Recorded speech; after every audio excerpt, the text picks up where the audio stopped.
Jérôme, come on, go kick some ass there. Hot. Hein? Tu Test, peux aller test. dire quelque chose? Test. Okay, works.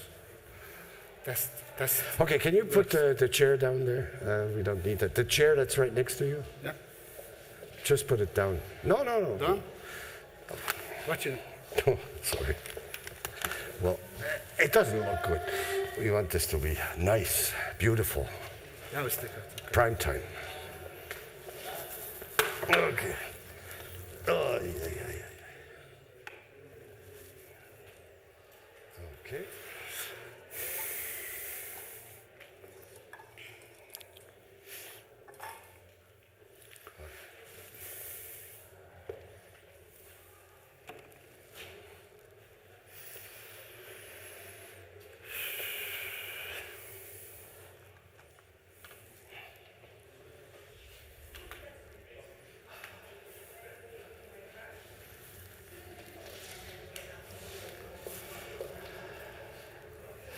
Okay, it is our time to roll.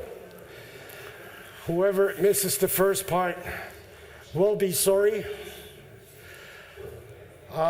We have basically chosen this concept of breakout session, of workshop, we used to initially call it, to give as many people as possible a platform to talk about their products, to talk about their philosophy, and there is no structure to it here.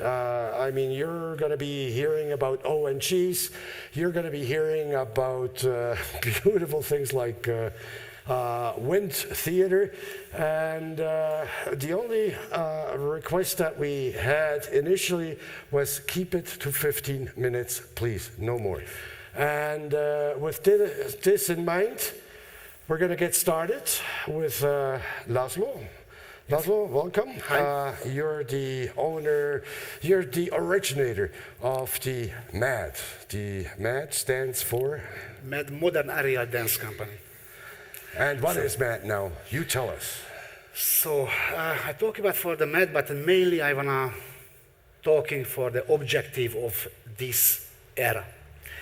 So, hello. My name is László Laki. I am a proud father of the Hungarian freestyle champion, name is Lukács, somebody knows.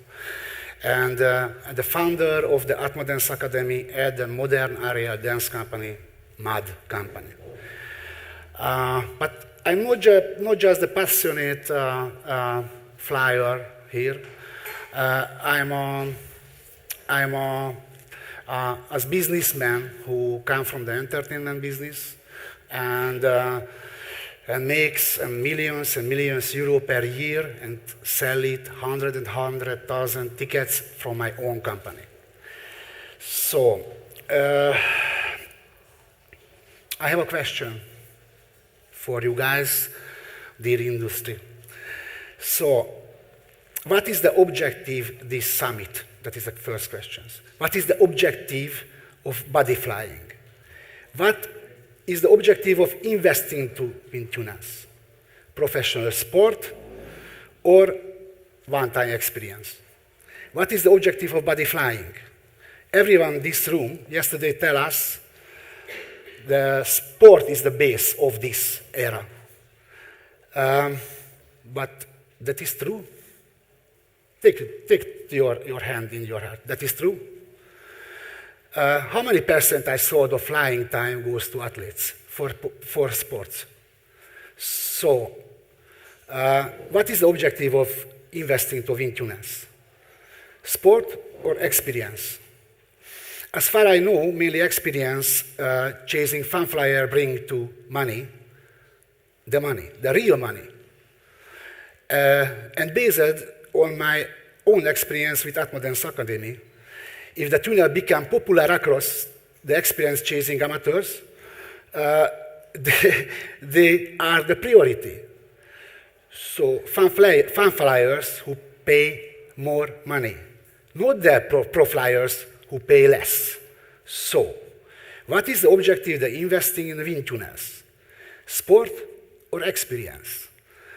So, what happens if this world body flying becomes way more popular, becomes the Olympic sport, and hundreds and 100,000 people want to come as an amateur, as a fun flyers. What will happen to sport athletes? How will they afford to keep it up to fun flyers? Are we expending on worthy millions pro flyers kits? Or charity? Or they sponsor the big Red Bull, pay for all? What? What is the objective in investing the wind tunas?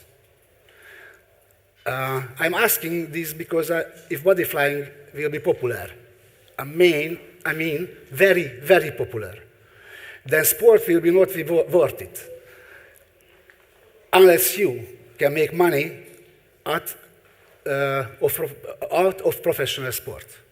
I mean the money, the real money. Unless you sell the tickets for people to come and watch pro flyers and fly, tickets for sport events, tickets for shows, tickets for entertainments. Because entertainments make the money. And the entertainment industry makes careers, which makes money, which make careers, which make money, which make careers, which make money.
Thank you.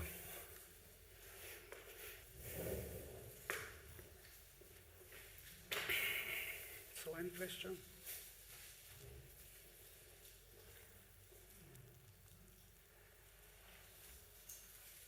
Are you done? Yes. That was it.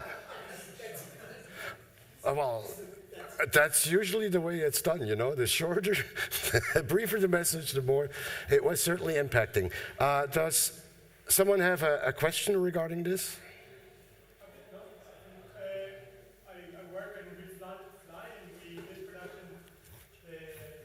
We were lucky enough. We have Matt here in our channel, and I think it's really positive to create really high quality videos and media to show to the world, following what we said this entire couple of days about making heroes that are relatable, especially with the effort with the younger kids that we see year on. When they first came, I never knew the kids, and now they're winning world champions, and now they've become European champions, and I see them everywhere. Yep. And of course, I think better than anyone, Laszlo and myself know that there's many costs associated, and there's a really good question that he set, which is, are these going to be all sponsored athletes? Is this going to be specific companies investing in them for promotional reasons? Are these going to be athletes that are going to pay themselves? So Can you take this? I don't know if there's any better ideas on how we can move on and what are the next steps towards making more high quality athletes and towards progressing with the sport, and with the end goal being first timers and getting new flyers in.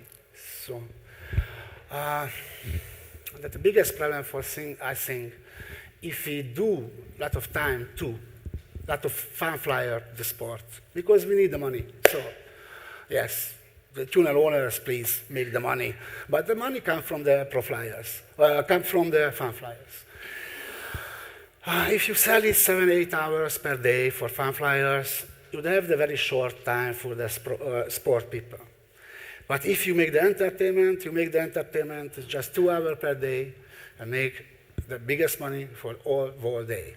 So that is when, if make the money, make the sport people, make the real sponsorship, not the Red Bull, 1,000 euro per month for the helmet guys. That is the joke. That business, that industry, that money is a zero. 1,000 a month for people when the Red Bull thing. It's nothing. That is very bad. So if we don't we make the industry to other ways, we don't make the money, real money, not possible to financialize it to the pro flyers. Not possible. And the pro flyers don't have the career. When 30 years pro flyers, what you do? Spend 300, 400,000 euro per 10 years. And after too old, what he make it? So, dear industry, save the people. That is my very big thing. Well, it was certainly very interesting, and I'm very much impressed by the standard of the performances and the artistic impression that you succeeded in creating. Your next goal would be what? So the next is we wanna do the theater to open with somebody. So where we make the new entertainment, we make the new art, then we invite the people and come, the 1,000, and 10,000 people sitting, drink the champagne and buy the 80 or 90 or 100 euros tickets per 1 hour show.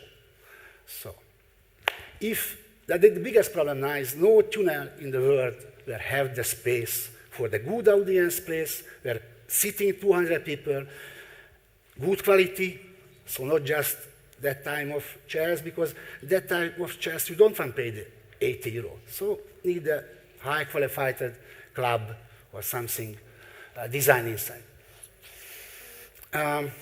Yes, that is very good where is the industry, the entertainment industry cities, like Las Vegas or Macau or somewhere where the people are going and spend the money. That. We're waiting for that when somebody come and we collaborate and make it the big theater. Just that. Thank you very much, Thank Laszlo. I'm very much impressed. Thank you very much. Our next panelist, can we switch over to the generic PowerPoint? Our next panelist is from Sweden, and Maybe does he want to sit here? right. One of the things that was brought up at one point was that I wouldn't take input from parties other than the ones closest to me in terms of this panelists kind of thing. Anton is proving the point that that's not really true. It was proposed by, I think, the vice president of the International Skydiving Commission, and I looked up his credentials, and obviously he's a tunnel operator, but not just a tunnel operator like any other tunnel operator. He operates one of a kind. On top of that, he is a scientist, he's a medical doctor, he has been published, disciplined in God knows how much, and he's here to talk to you about something that he has created and that is right now the talk of the town, not even in terms of the skydiving community or let's say the wingsuit community. He has managed to grab the attention of an entire Olympic sport. There is not one ski jumping team in the world preparing for the Olympics. Next Winter Olympics are 2022, I think, in Beijing. Preparing for the Olympics in a wind tunnel that is designed owned and operated by Anton and his friends. Anton, please. For the PowerPoint, do I say next? Okay, now we need to switch to the PowerPoint of... And it's just back and forth. Oh, okay. Thank you. Can you hear me well in the back? Perfect, thank you. All right, I will, I'm obviously the odd bird here at the summit, so I'll try to make this as short as possible, yet comprehensible. I will talk about the Olympic potential of the inclined wind tunnel. And first, a bit of personal background. Back in the 90s, I was a competitive skydiver. The little guy in the back there is me at the World Air Games, the first one in 1997. To me, personally, back then, this meant everything. Nothing in the whole world was as important as going to the World Air Games. And I remember this feeling, and I know that if there had been a chance to go to the Olympics, I would have gone for it. I would have sacrificed a lot, personally. I would have postponed university studies, etc., to go for that. And with that in remembrance, I would like to, if possible, that this little small new thing that we have created, if it can add to the bigger thing of moving us towards the Olympics, I really would like to contribute to that for personal reasons. Here's a summary of this short presentation. Number one, as it looks, we will build a couple of these inclined wind tunnels around the world. But of course, it will never be anywhere near the enormous vertical industry. This will always be a smaller thing. So I think that maybe the summit should think of us as an added flavor or something like that. We can show diversity, possibly to the International Olympic Committee. We can show growth potential. A lot of our recruits do not come from the vertical tunnels or even from skydiving. We recruit people off the street who have seen wingsuit flying on YouTube and think, wow, that's really cool, and then they come to us. Our current competition formats are maturing, and we're testing a lot of new ones. I told you about indoor wingsuit basketball. This is not, it was fun to test it, but this is not, of course, a good idea for actual competition. And as I will get back to, our current competition formats are yet too immature. So we could never go to the Olympics this year, and we could not go to the Olympics in 1 or 2 years. We will need some time to just grow in maturity, I think, specifically with competition formats. Related to that is that, as I told you, I think it was yesterday, that the inclination is variable, and flying in it is not restricted to wingsuits. Oh. Can we return to the topic PowerPoint? Sorry. As they do that, am I talking too fast? All right. Okay, it's back.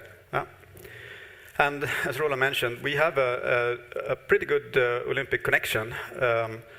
It is like Roland said, with all the, well, not all, not South Korea and some other countries, but all of the important and big Olympic nations for ski jumping train a lot at our place.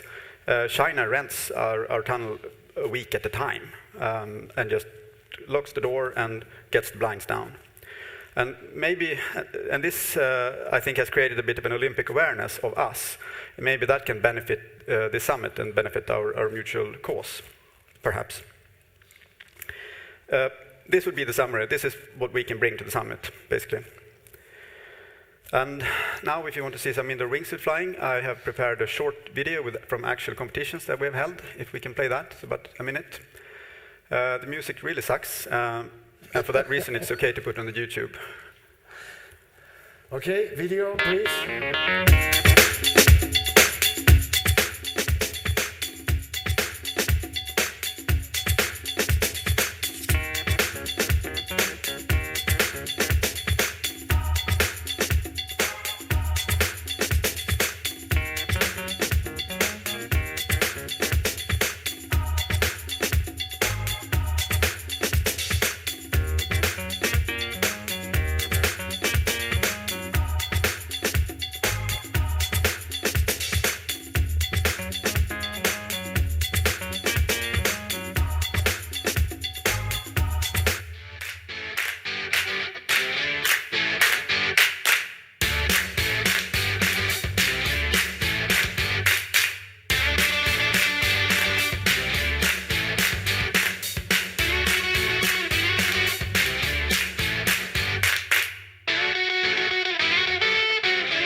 So this is just regular competition footage. This is what competitions in the incline wind tunnel looks like right now.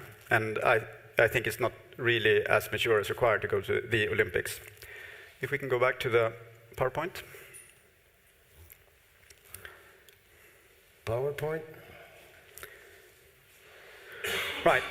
So airspeed is variable, the inclination is variable, so anything that you can think of that can fly could theoretically fly in this. One thing that can fly are, as Roland mentioned, ski jumpers. This is not a late add-on, this was conceived already from the start. So we had a close cooperation with the Swedish ski jumping team already during prototype testings. And then when we built the big one, we thought it'd be, a little thing added to all the other stuff. But as it turned out, it has been a huge success. So the ski jumpers come to us regularly all the time. It's a sizable part of our income right now. This is Maren Lundby, who some of you might know is a current Olympic gold medalist. She trains there every now and then. They are such badasses. Maren is, she's a small, shy, and very polite little girl, and what she does for a sport is freaking base jumping without a parachute. So it's kind of cool to hang out with them sometimes, I think, personally. The ropes that you see Maren use for ski jumping training are the rope that we use for our regular flight curriculum to train people to fly in the incline wind tunnel. We don't allow anyone to, regardless of previous career, to come in and just jump in with a wingsuit. That would be too dangerous. So everybody, even if you're not a skydiver or if you have, I don't know how many wingsuit jumps from aircraft or from mountains or etc., everybody has to take the same basic curriculum, our flight school. And conceptually, it's kind of similar to AFF. It's not, of course, the same things as AFF, but the concept of having very strict levels and graduate progression, you have to nail each level before you move on to the next, is similar. And in the end, there is a real exam in which the flyer is provoked in certain ways, including unexpected turbulence. And they have to pass all this. And when they pass it, then we issue a formal license. They get a plastic card, and we have a computer file with everyone who has a license and when they got it, etc., so that we can keep track of currency and so on. And only then are you allowed to fly freely in the wind tunnel. This was the first open Swedish national championships in indoor wingsuit flying. This is now an official recognized sport in Sweden. We wrote the rules in close cooperation with the FAI. Richard Bennett, Buzz, some of you might know, helped us out quite a lot with that, and some other FAI judges also.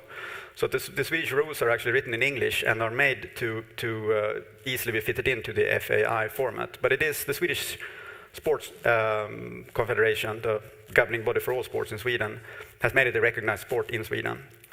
And what you see here is the dirt type for Acro Round 2. It's me and our technical director, Peter Jeren, who Mr. Lockstone will meet at the conference.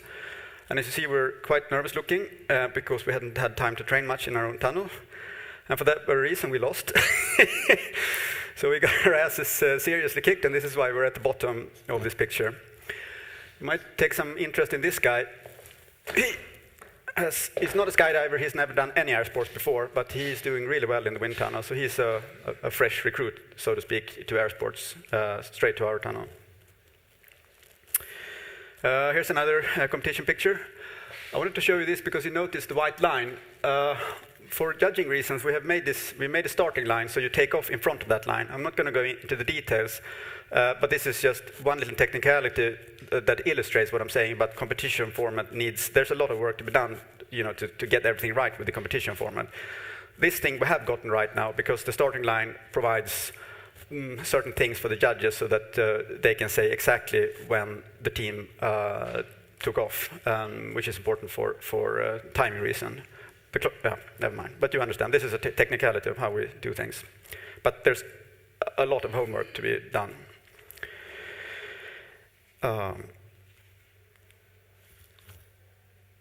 This is how it's done. So what you saw previously, this was the path to what is now an official recognized sport within the Sports Confederation, etc., etc. And this is where what you see here, this is where it's happening. This is the International Indoor Acrobatic Wingsuit Competition. This is organized by Jarno Cordia it's not recognized by anybody. It's just a competition. But this is what has really, we had the third one this year. He's been having it since 2017. And this is really what's driving development and evolution in indoor acro. Jarno is a great force just pushing this forward, including his competition. And the skill level on this competition is, of course, very, very much higher than the Swedish nationals. But it's, I mean, by any standards, it's amazingly high now. And in just 3 years, they have developed skills so fast. So I don't know. Obviously, it was, I mean, theoretically, this was conceived before, but it has happened now that it's similar to what happened to skydiving when vertical tunnels first came around. The skill level is just like a qualitative shift in turning into something else. Am I talking too quickly? Oh? Yeah. And that's Jarno and Janna, their team Fly Like Brick. They deserve a lot of credit for their flying and their work. So, these, important to the Olympic Committee is, of course, how international is this? Well, we have one tunnel, and I have one button. No? Here. So, to date, we've been open about 3 years, and to date, we've had 52 nationalities coming all the way to Stockholm to fly there. And we seem to getting more and more countries coming in. So, just one tunnel placed far off on the North Pole. I think there's quite a potential to show the Olympic Committee that this is an international sport. I didn't put down the gender ratio, but it's about 20% females. I think that this is a beautiful picture, and I think that sort of relating to what Laszlo showed, I think there's a potential for artistic events in this. It will have to wait for skill levels to become that good. The skill levels to actually turn this into an artistic event or even turn it into a dance company or something like that aren't really there yet. Jarno and a couple of the really elite flyers are developing it, and maybe some of them have it, but generally the skills aren't there yet. But I think that there's a potential for it, because if you look at it and if you look at some of their flying in slow-mo, it is something to see, I think. Speaking about inclusivity and having people entering competition at an early skill level, here's one attempt that we do. This is proxy tag, similar to in a vertical tunnel. It's just a button. You turn it on and off, and then you turn that lamp on and off. And we have 5 of those in the tunnel, and we can move them around quickly for competitions. Here's a club competition for proxy tag. Yeah, you see it, a little club, a small club competition, nothing much to it. And this is also an illustration of our attempt to try to build grassroots, to have a club, have a real sport, have people belonging to the club, and et cetera, et cetera. It is a little bit difficult. Maybe I've just been rushing things in my head, so maybe things will have to take, everything cannot just happen in a few months after you open a new sports arena for a new sport. But in terms of building grassroots, things have been moving slower than what I had hoped for. But we have some grassroots, and we have a club, and we're trying to move things in that direction. Yeah, like I told you earlier, we've been trying a lot of different competition formats, and most of them weren't any good. Ball games were fun, but I don't think it could develop into anything serious. What else can I tell you? We have a low-speed challenge in which you're just supposed to fly at, so we just lower the airspeed gradually, and we see how slowly at an airspeed you can keep on flying sustainably. And the answer to that is that if the tunnel is at 31 degrees, it's about 70 to 80 kilometers per hour, but it looks kind of wobbly. That's also fun, but and I mean, conceptually it could turn into something like a track and field event, like a high jump. But in real life, no. So that's not going to turn into a serious competition format either, even though it's great fun. So, again, the Olympic potential.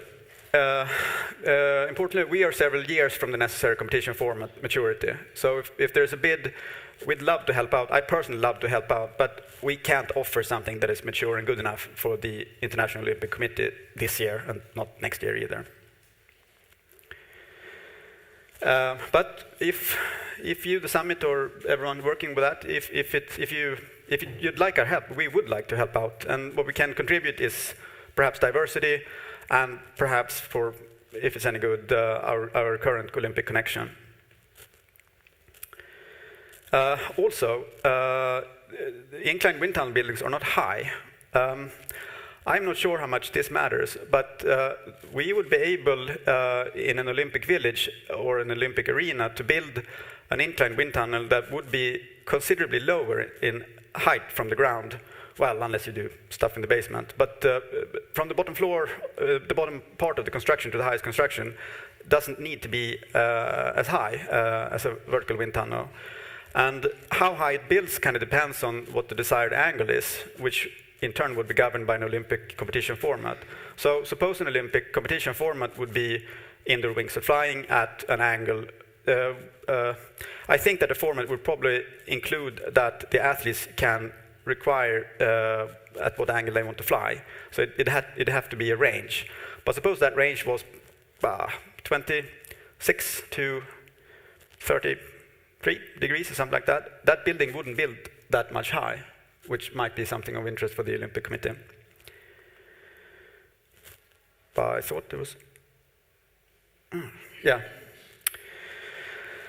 And again, we are approaching the necessary number of nationalities, having flown in our first wind tunnel. But obviously, there's no room in the world for 52 inclined wind tunnels. So we will build a couple of ones, but we will always be a smaller segment of indoor skydiving.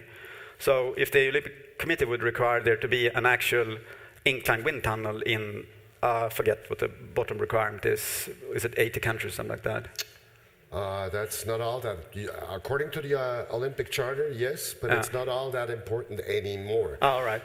Well, what I want to say, there will never be 80 inclined wind tunnels in the world. There's no room for that.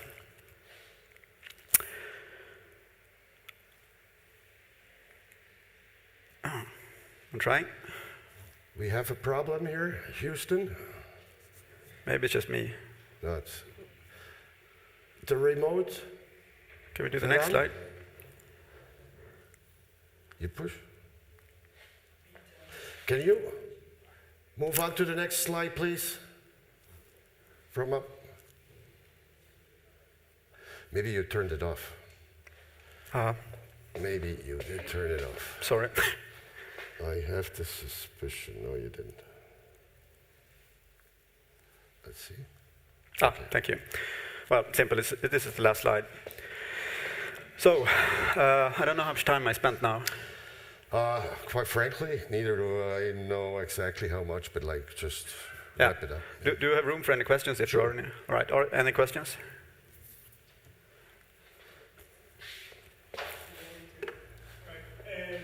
I've been at the tunnel. Yeah. And firstly, congratulations. It's really cool. Thank you. And the safety system is incredible. I was very impressed with the harness. It felt completely safe.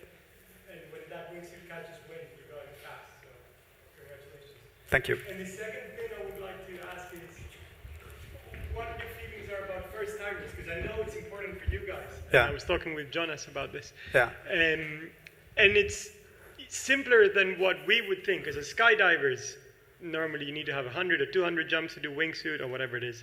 Whereas in your building and in your sector, let's say, you want to go straight into wingsuit flying with first-timers that haven't been to a regular tunnel, even though there's 1 kilometer away from you. And I think that's a very interesting concept that we don't really consider. And I would like to ask where you are with that and how is it working for you? There are several different answers to that, so I'll try to interpret it. One answer is how quickly can someone who's not a skydiver learn to fly a wingsuit? Fly wingsuit so well so that they can pass the exam and be allowed to fly freely. And it varies, but our instructors have become a lot better, so 20 to 30 minutes approximately. But also, so since you speak about first-timers, if you talk about the tourist package, similar to the tourist package in vertical wind tunnels, sometimes even within this, after 2 minutes, we see people who just understands it. And this is typically people who have no skydiving experience. They are better. They learn faster because they don't have to unlearn bad habits. So within 2 minutes, we see typically young women aged 20-25 who are just relaxed and soft in their bodies and don't try to do stuff with the muscles, who after 2 minutes, have very good directional control, and the instructor can actually carefully let go of them. We use both the mechanical safety system and an instructor, of course, for the tourist package. But they can let go a little bit, having the hand closed if something would happen, and allow these young women mostly to try a little bit of directional control, and turn a little bit to the left and turn a little bit to the right. But within 3 minutes, pitch control is out. So we let them turn around a little bit, but by themselves.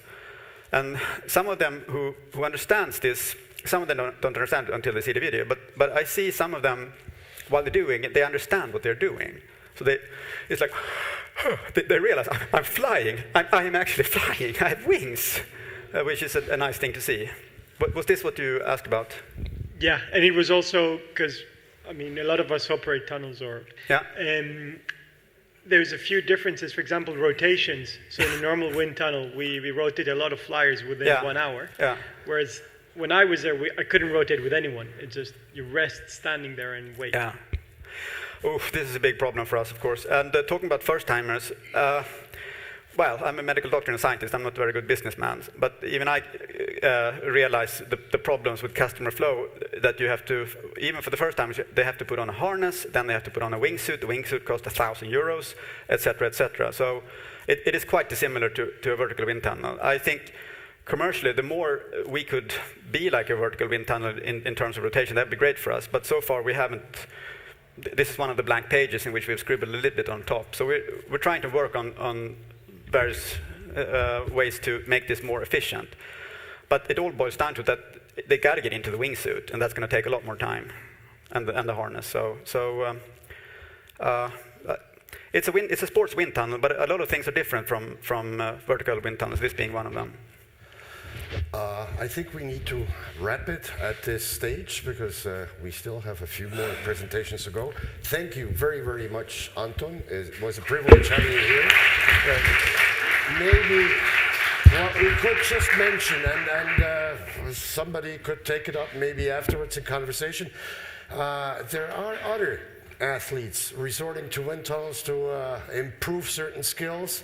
I fly in the United States. They have a skateboarder who does training in wind tunnels regularly for spatial orientation.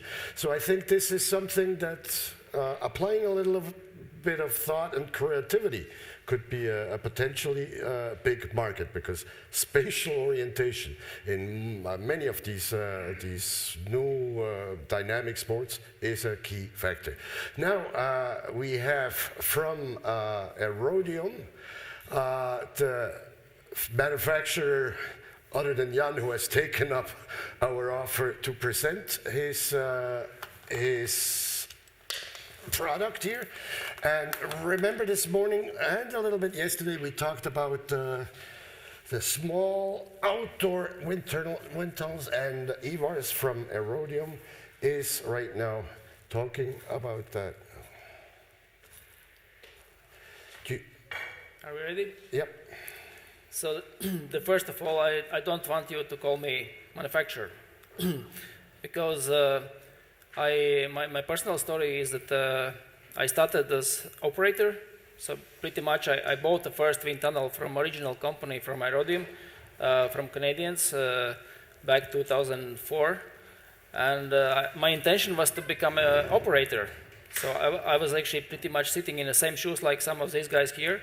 I have the wind tunnel, and I need to find a way to make money out of this as operator. Yeah, I know Simon did the same in the UK. Yeah, so I was operator. That after couple months of our operations, we got an email from somebody willing to have a big show and asking if we can pull in the wind tunnel in the big show. I said, okay, of course we can. Yeah, even so, we didn't have any technology ready for that. Yeah, we agreed. And it appeared that it was the Olympic Games, yeah. So that's how we got involved into Olympics, and it was the new challenge for me again. Because it was only 2 months open, we didn't have the performers, we didn't have the instructors, so I was pretty much teaching people myself. So I was an instructor as well. And since we didn't have performers, we needed to learn to be performer back then, yeah. And then I get some, sorry, we get some tweaks from film industry, so we pretty much was throwing people into the wind tunnel, shooting some videos out of that, and some of them were good. And we pulled together the video and we sent this to Olympics. This is how we can do, yeah. But it was just random luck in this video. Nothing was prepared, yeah. So this is why I'm saying I pretty much went all these experiences from investor to operator to performer to instructor, and since the technology from Canadians now I can tell it openly, it was a very shitty one, yeah, to be honest. It was very loud, very bad. We kept fixing it all the time, so I needed to find engineers to fix it properly, and then this is how we get involved into the production of that, yeah. But even so, the idea was great, and actually Olympics was a big success, and after Olympics, a lot of people actually seen these wind tunnels as a people didn't saw it before, yeah. So it was big exposure for the sport. And for us personally, we were not ready to commercialize back then, to make the money out of these wind tunnels, because Skydiving was a very established company, and Alan Metney was really happy that I did this show, and then he called me and congratulated me, but in reality he was the one who made the big commercial value out of that, yeah.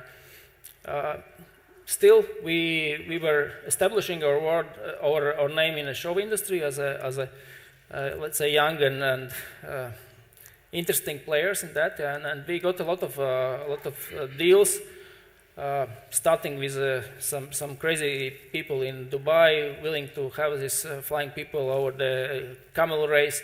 We was part of a Camel Beauty Festival as well. So a lot of crazy stuff I've seen in my life, yeah. And some military people came to us, and the first customer we got was a Pakistani militaries, and I pretty much was driving to the work on an armored vehicle, because it was a lot of tensions going on. So, okay, long story short, I don't think there was something wrong with the idea of flying people in open air. I think that the wrong side was technology. Technology was not matured back then, yeah, and the show business was okay with this low noise, because you could always put the music higher and then it's okay, yeah. But it was not okay for regular consumers, and this was the reason why the industry and you guys think that the same technology from 1979 is still up today, yeah. But it has changed. So let's pull out the video number 2, just to give you a sense what's happening.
So what is my point? My point is sometimes to open you're trying to open one door, yeah, but there is a lot of room, a lot of other doors which you're not touching. And what my company is doing for the industry, I think we are very good promoters.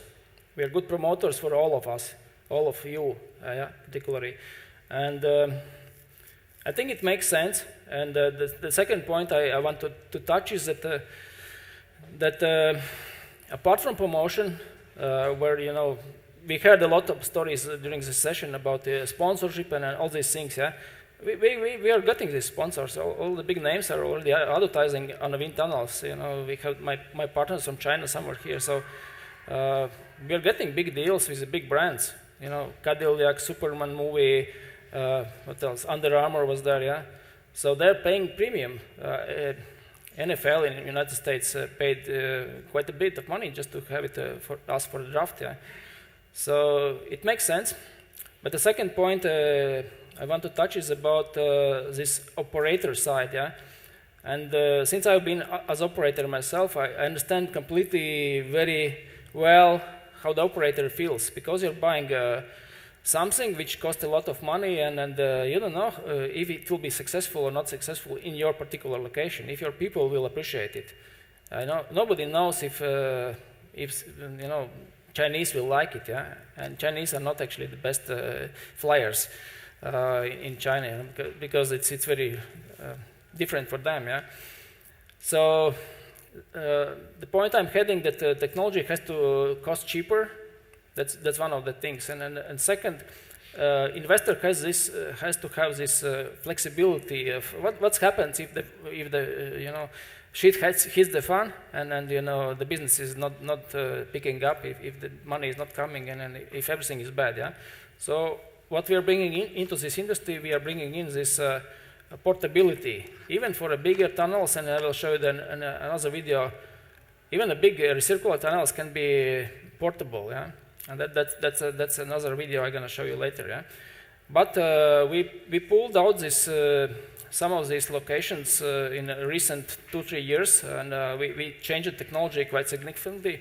And I already told that our open tunnels are not noisy anymore, not so noisy, and the next generation can be very low noise. Yeah? And I'm not joking, you don't need airplugs in open tunnels anymore in the new generation.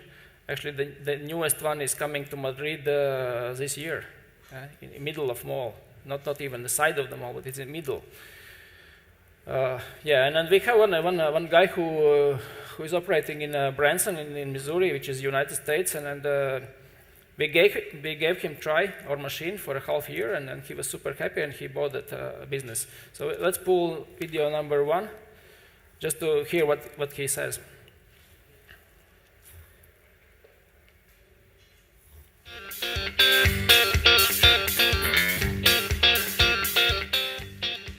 We have had great feedback from all of our customers that have participated in Fritz's Aerodiem. It's been a great addition not only to our indoor activities, now we get to provide an outdoor activity, but not just any outdoor, one that fits well within our venture theme. The machine went up fairly easy, and we were able to turn the wind tunnel on. I think it was about 3 to 4 days after we received all the parts. Working with the Aerodiem team has been phenomenal. We've thoroughly enjoyed it. They've been professional. They've been helpful every step of the way. Right on. Great instructor. I've done both the inside wind tunnels as well as the outdoor one. The experience for me, it blows it out of the water, the outdoor experience, like what we see behind me. You showed out, though. People are driving by. They see it. It's something that draws people in. It's an advertising billboard for us. What I love about this is we've had a variety of all ages and all different sizes of people that get to experience that. And it's something that they've never done before. And so a lot of people, they tell me, you know what, I've crossed something off my bucket list because we got to fly at your Aerodiem experience. Oh, that's awesome. Okay. Awesome. We've had a lot of local news channels here, and they've flown, they've done covered stories. But it was awesome. Me and Matt Young, we're about to go fly the Aerodiem right there. So cool. So cool, y'all. We're bringing the first one that's in the nation that's an outdoor Aerodiem technology wind tunnels, and we are excited to be able to provide that for our customers. Yeah, sorry for advertising tone in his voice. But he was really happy, and this will be the season number 3 for him, and he's thinking about having the next one. Yeah. So, and where I'm heading, we have to think about these operators. We have to make them happy, yeah, and we have to make happy also these flyers, you know. And to be honest, I don't see the big difference of flyers be more happy in indoor tunnel as outdoor tunnel. It's a bucket list experience for them. So they achieved that, they did it, and if they're happy, if the technology is safe, if everything is fine, what's the difference? Yeah, but it's a big difference for investor. Yeah? This machine costs $500,000. You know, what else you can buy for $500,000? So that's a point I want to say, and then I'm trying not to sell you, yeah. So, but another point I want to touch is about the sport, yeah. And we had a nice guy performing in the shows. His name is Thompson, and one day we said, okay, why don't you try the professional competition to participate? Because you're good in shows, and he said, okay, let's try. And I agreed to sponsor him, to let him some indoor flying time in some of the tunnels, and it took him 2 years to go from zero to World Cup champion in freestyle, because he had a different style, he had a different skill set, and he won a couple of days ago here again. Yeah, so going back to the topic about entry level of this sport, yeah, if we are not being so how to say arrogant about you know, we are building the best, yeah, and that's the only thing in the market which makes sense, yeah. Kids can learn on this tunnel same good as on indoor one, yeah. So I'm not trying to oppose these two technologies, because actually I'm in both fields myself, yeah. And there is some people who are willing to have these indoor ones. It's fine, yeah. Some people don't have money to afford. Some people have the, you know, small towns like this Branson guy. The town is maybe, you know, 15,000 population, maybe more, or maybe I'm mistaken, but not big town. But still he makes healthy $300,000 a summer, which is like 3 months, yeah. So it's good for him, yeah. He's getting money back in 3 years. You know, that's a very interesting point to you know, think about it. And what else I want to say? I want to say that we also think about these owners of recircular tunnels, and then let's pull out the video number 3. Boost brick and mortar traffic to your shopping mall with the Rhodium vertical wind tunnels. Due to the fundamental shift in consumer shopping behavior, savvy developers know that in order to attract new customers, a shopping mall needs to create an experience-oriented environment to drive sales in stores. That's why we designed the R2, the solution to your traffic driving development strategy. We took the plug-and-play concept to the indoor skydiving industry and created the first plug-and-fly wind tunnel. So how does it work? Thanks to its modular design, it is quick and easy to install, allowing seamless integration into a new or existing building with minimal civil works. Unlike any other recirculation wind tunnel, the R2 is a fully self-contained structure. It can be lifted in through the roof or an opening in the wall and be ready for use without the need for heavy construction.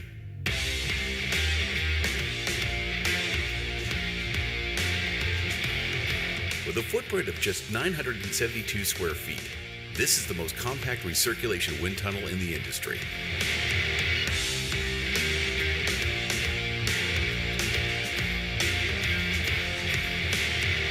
Bring the wow factor to your shopping mall with a wind tunnel and watch your foot traffic skyrocket.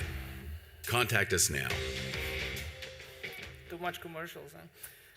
But it was short notice to prepare something, so it was not about promote my company, but I'm about to talk about trends. And right now the trend is that because of internet sale, that the malls are actually dying, and we have some predictions, but a lot of malls are struggling or going to be dying soon, yeah.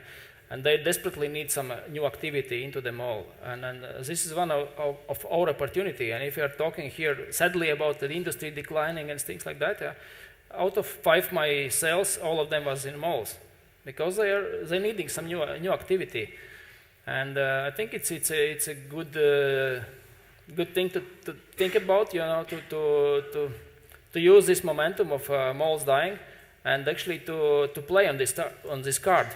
That if you are dying, we can give you something, maybe to something to sustain longer, or to convert the mall into the retailtainment facility. Yeah. So that's about us. Yeah. Thank you very much, Ivars. It was interesting. Thank you. if you do have any question, I really ask you to ask Ivars directly afterwards. We're going to have a break. I would like to have Vince, the original breakout session man. When we first got in contact, I mean, I said, this is your platform here.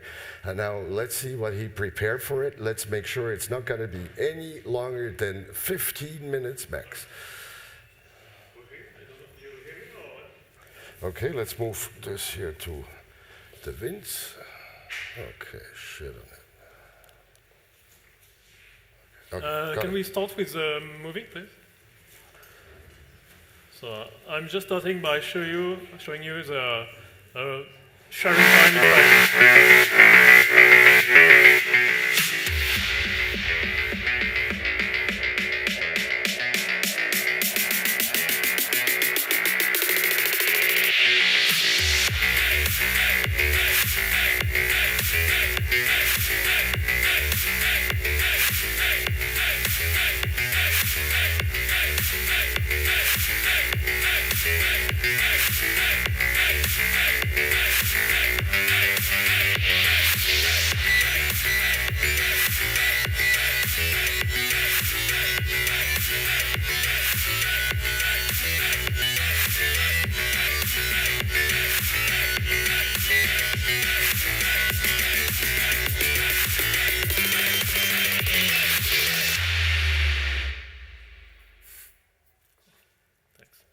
Sorry.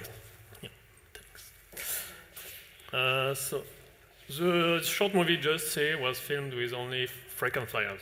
This is important because we were talking about growing the sport. I strongly believe that indoor skydiving has a huge potential as a sport. But I'm seeing a lot of first-timers, some few athletes, but between them there is a huge gap that can be filled. If we don't get frequent flyers, there is less athletes at the end. So. If I can start by talking a bit from where I came, I've been working as an innovation manager for Decathlon, working on sport product innovation for almost 12 years, working for every kind of product in sports industry. So I really know sports industry well.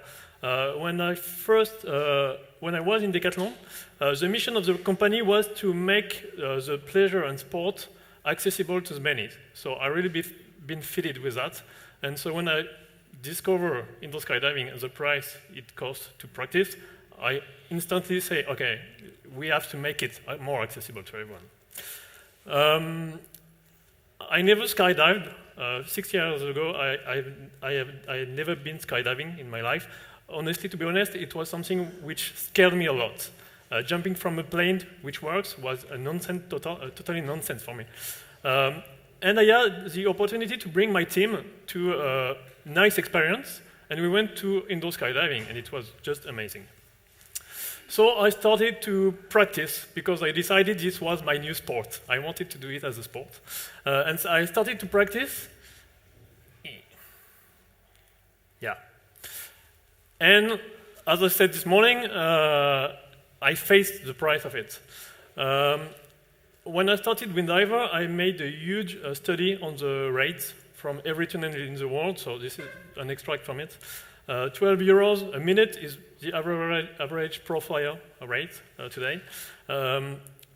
If you consider doing indoor skydiving as a frequent flyer or pro flyer or whatever you call it, and you're practicing 1 hour a month, which is quite ridiculous to practice a sport, you will have to spend more than 8,000 euros a year to practice your passion. So it's totally non-affordable for the most of people. Maybe it work one day. Aha. Got it. Can you help from up there? Yeah. So I rated the mission for the project to make indoor skydiving basically more accessible to everyone, to encourage first-timer to pass the gap and to start to consider indoor skydiving can be a sport they can practice every day, every month. And all this is to support the sports growing. So as a surprise, the mission is to make indoor skydiving, body flying more accessible to everyone. As I said this morning, so I quit my job. I asked to learn how to code because I needed to develop a platform to do that. And so I developed many projects. Now I have a few. This one is the main one. Basically, you can join the platform, create an account. You can book some time at the tunnel, and you just came in the platform and share your booking, saying, okay, I have a booking for maybe Tuesday at 8 o'clock on the evening, and I can accept 3 or 4 flyers with me. This is how I'm going to fly. I'm going to do a head up, head down, and the one who want to join me, they can just buy from me a part of my booking. So the system just get the prepayment on the system, and then the guy who just brings the booking can get the payback after the session. While we were doing this, we also face a problem that is to reach the indoor skydivers community. It's a huge effort for me. So I started to get some offers in the platform to create some events, saying, okay, we can imagine to put 4 people at a time in a specific tunnel, and so I create these events. So we just duplicate it to help the instructors or even the operators to create some events, some tunnel camps, and to get the prepayment for the hug jump, for example, and then just to organize it if they have the full people getting in. The last thing we are talking, it's really new, this one. I've been talking with a lot of tunnel, and we are trying to make some predictive analysis of the bookings. We can check the calendar and saying, okay, sometimes you have some slots that are not booked, and sometimes maybe 2 or 3 days before, maybe 1 week before, you say, okay, on Thursday evening, we won't be selling the slots. So we are trying now to do some predictive analysis to and imagining that we can maybe 3 days before the slots, saying, okay, it's not booked now, maybe we can just do some last-minute things. So even instead of not selling the slots, maybe we can just cut the price in half and doing some last-minute, which will be cheaper for the pro flyer. So this is the last product we're actually developing now. And that's all. Maybe you get the topic. It will be short. Well, thank you short. very much. Right on time. And the last thing is, as I said, I'm alone on the project, so the effort to make the project known is huge. So I really appreciate to discuss the topic with all the operators. If you are interested, we can discuss everything. We can discuss some specific thing for your own business. Just call me, or we can talk later. Thank you very much, Vince. I'm impressed. You really did an excellent job. And I hope the operators here will take advantage and engage in dialogue. Yeah, and, you're welcome. Oh, one just thing. After 6 years of indoor skydiving, I finally went to do my first tandem jumping. This was the day Roland just called me in the afternoon. I was totally, wow, I did my first tandem jumping. I loved it. It's totally different for me. I will keep with indoor skydiving because I'm less afraid being inside, and it's more funny for me. That's all. Okay, thanks a lot. Now, our people from Skydiving Puria Brava, do we have them here? Come on up. And Matt Dash, we're running behind schedule here, please. Afterwards, we're going to have Reinder, who will also need to be fitted. And afterwards, we're going to have Jan. Jan, are you here? Okay. You have yours already? Okay, let's come on up, please. Anticipation. Building up drama here. All right. Our next presenters will be Julie, who is the marketing director of Skydiving Puria Brava. And we have a prominent skydiver. You're one of the local greats. Julie, you have already met. Why don't you give a little presentation. No, sit down, please. Presentation of your... Hi, everybody. My name is Will Penny. I've been living in, working here in Puria Brava for the past 17 years. And over the years, been trying to look at ways to give back to the community, and have recently founded a foundation with my partner, Allegra Nasi. We founded it 3 years ago, and we've been looking for ways to increase some social responsibility for what we're doing. I think the sport has given us so much, and trying to find ways that we can give back. So after Julie has spoken, I will introduce two of the most exciting things that we're working on at the moment. And Julie, as I said, he's the marketing director, but he's really the man in charge of this social consciousness of Puria Brava. Back in our days, we really didn't have it, or not explicitly develop it. It was there, but I think nowadays it's important. I mean, if you want to transmit the very key nature of your business, this has to be an important aspect. Please, Julie. Thank you. Well, I'll give you a very brief explanation. So, on which is the approach of Skydiving Puria Brava to social responsibility. As Roland was saying, historically, the companies has always been helping out different actions, social responsibility actions, but in a manner that was not an established manner. Just like some projects were asking for help, and if finances permitted, we were helping. But that was not other control than this. In 2015, we were restructuring the commercial policy for sales, exactly for Tandem, and what we did was including the social responsibility policy in it.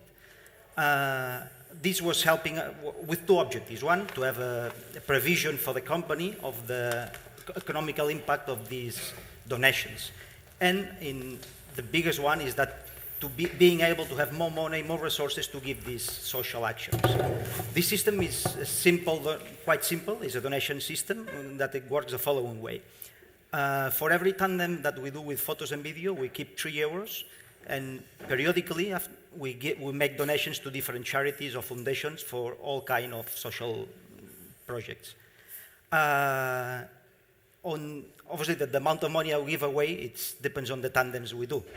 But as an average, for instance, the last years we've been giving about over €20,000 per year, which is quite, at the end is quite, €3, it seems a small amount of money, but at the end of the year, when you count what all you're giving away, it's quite an important amount of money. And lastly, this year, we have implemented another part, we have added a new action in this policy, which is we committed from 2020 onwards that we will compensate all the CO2 emissions of all of our flights. So we're meeting now about 1,000 tons of CO2 and working with our partner company in Germany. It's called Klima Invest and Carol Foundations. We financing projects that compensate the CO2 emitted by us. For example, now with Carol Foundation, in the past we have worked with several projects, and we have planned to work for more projects in the future. One of them is very interesting, and we'll explain you that deeply. It's called Let the Kids Fly. It's a very interesting project that this includes outdoor skydiving and mainly indoor skydiving. Thank you very much. Thank you, Julie. Yeah, as Julie just mentioned, probably the most interesting thing that I would like to speak to you guys about today is called our newest action. Well, actually, it's 1.5 years we've been developing it. It's called Let the Kids Fly. And our previous speaker just mentioned how inaccessible the sport is, how much money it costs. And unfortunately, this puts a huge barrier between anybody being able to do the sport. And I think a lot of our great sportsmen have come from really adverse backgrounds. But this just is not possible in indoor skydiving or any type of skydiving because of the cost involved. So we thought about how to bridge that gap, and we've come up with a really interesting concept. It's called Let the Kids Fly. And what we're doing is we've made a partnership with local communities of underprivileged kids, schools in the Girona and Barcelona areas. And we're going to take 150 kids, and we're going to let them do their first flight experience. And then 50 of those kids will be within an age group that they can actually start to work within a year or two. And with those 50 kids, we're going to do a selection process and select 10. And then further down the line, we'll select 3. 3 of these kids will eventually become fully qualified tunnel instructors and be given a place to work in our industry. I think it's quite an interesting and a very innovative way to see how we can identify talent from backgrounds that don't necessarily have the same advantage that we all have had, obviously, otherwise we wouldn't be in this room, and how we can give back a little bit further. So that all sounds very nice and fun, and it is, but it's a lot of work, and of course to give costs a lot of money. That's probably the thing I've learned the most about by getting involved in non-profit organization, is that it's with good intention and good drive, but somebody needs to pay the bill, basically. So we're reaching out to you guys to help us to achieve this objective, because one thing we're going to do is not give up and not let the kids down. And how we're going to drive that in the background is we're going to make a full-scale docu-reality. And we're already speaking to local and international TVs and online platforms to try to get this whole process aired online. So it'll be kind of like those talent contests, like Britain's Got Talent, or all those big shows. And that basically, this I think can also break us into a little bit more mainstream, because there's a little bit of heart and soul behind it rather than just a selfish gain. Yeah, and for us right now, for us to drive this action, to fly the 150 kids, to train them, to do the selection process, it's going to cost us 27,000 euros. And we are doing our best to come up with that to make this action happen. We've chosen to work with Windor, as we are located in Emporia Brava, and we have a lot of great contacts here, and it makes a lot of sense for us to integrate the indoor and the outdoor side of that. So we encourage you guys to help us to achieve this, and if you can come up with any ways or any support, please contact us at Carroll Foundation, and we can make this happen. And just the last point on Let the Kids Fly that I'd like to touch on is how this format is actually, it has been designed to be completely replicable around the whole world. It's not just close to Emporia Brava. So of course with this format we can do something in Brazil, or something in Thailand, or in China, or anywhere where you have basically a wind tunnel and people from a more adverse background, which is pretty much around the whole world. And then pretty much that closes up my introduction to Let the Kids Fly, and I'd just like to speak a little bit more about what Julie said about our social responsibility for carbon offsetting. We identified a partner who has a long history in working with CO2 emissions and the compensation of that, a German company called Klimainvest. And I think everybody sitting in this room has all lived a really privileged life, and we've spent a lot of time flying and jumping out of planes, or in wind tunnels, or flying across the world. And of course, what we are seeing now is that this has some type of impact on the environment, and we should assume some responsibility towards that. So I think everybody sitting in this room are the right people to be speaking to. It's kind of up to us to lead by example, and I would like to see our industry completely neutral within the next 10 years, 10, 15 years. Totally achievable goal, but we all have to do something.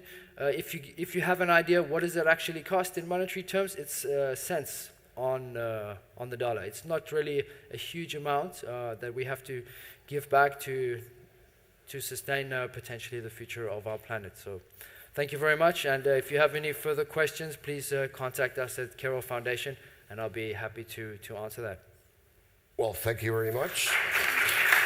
Great. I think right now, to basically stick with the local market and with the topic of ecology and consciousness, I would like to have the gentleman whom I failed to really inform properly this morning about the lesson, the panel that we had, come on stage and tell us about Windor's approach to getting green energy. And please, Jordi Messaguer, the panelist of this morning, he's here right now letting us know about his efforts to get green energy. Hello, I'm Jordi Meseguer. I'm the CTO at Windows since 7 years ago, and I want to talk to you about sustainability. Do you have the... Please, have a seat. Yeah. No, this one. Okay. Okay, we're talking about social responsibility. I think that we as an industry that we have to go further on that point. Yeah? And I have backup. Where's the sensor? Oh, fuck. Here. So you know, you know this girl, do you? So you tunnel manufacturers and you operators and you flyers are running on these facilities that we call wind tunnels that have this huge carbon footprint. I will quote this small Scottish girl and say, how dare you? And we have to find a solution to that, yeah? Of course, to the manufacturers, we ask them to give us installations that with the minimum energy consumption, they will give us flying conditions in the flying chamber. And I'm sure all of them are working on that line. But we operators, we have to take a step further on that. So what can we do? I will explain it, okay? This is the energy production in Spain. I think Europe is very similar to that, except for France, that has a huge production in nuclear. This is a usual day in Spain, okay? This is the kind of different kinds of production. This one, the thick one, is nuclear. The orange is carbon. We're burning carbon to make energy. The green one below, that's wind, so it's windmills, and so on. There's solar energy, that's thermal. Solar energy, that's photovoltaic. I mean, the typical solar panels. And the blue one is waterfalls. This is more or less what we have in Spain on a normal day. If we take out all that is not renewable, we have this. All the other part of the graphic is not clean energy, okay? Not all of this part of the graphic that is not shown now is generates carbon footprint. Because, for example, the nuclear, in terms of carbon footprint, is also clean.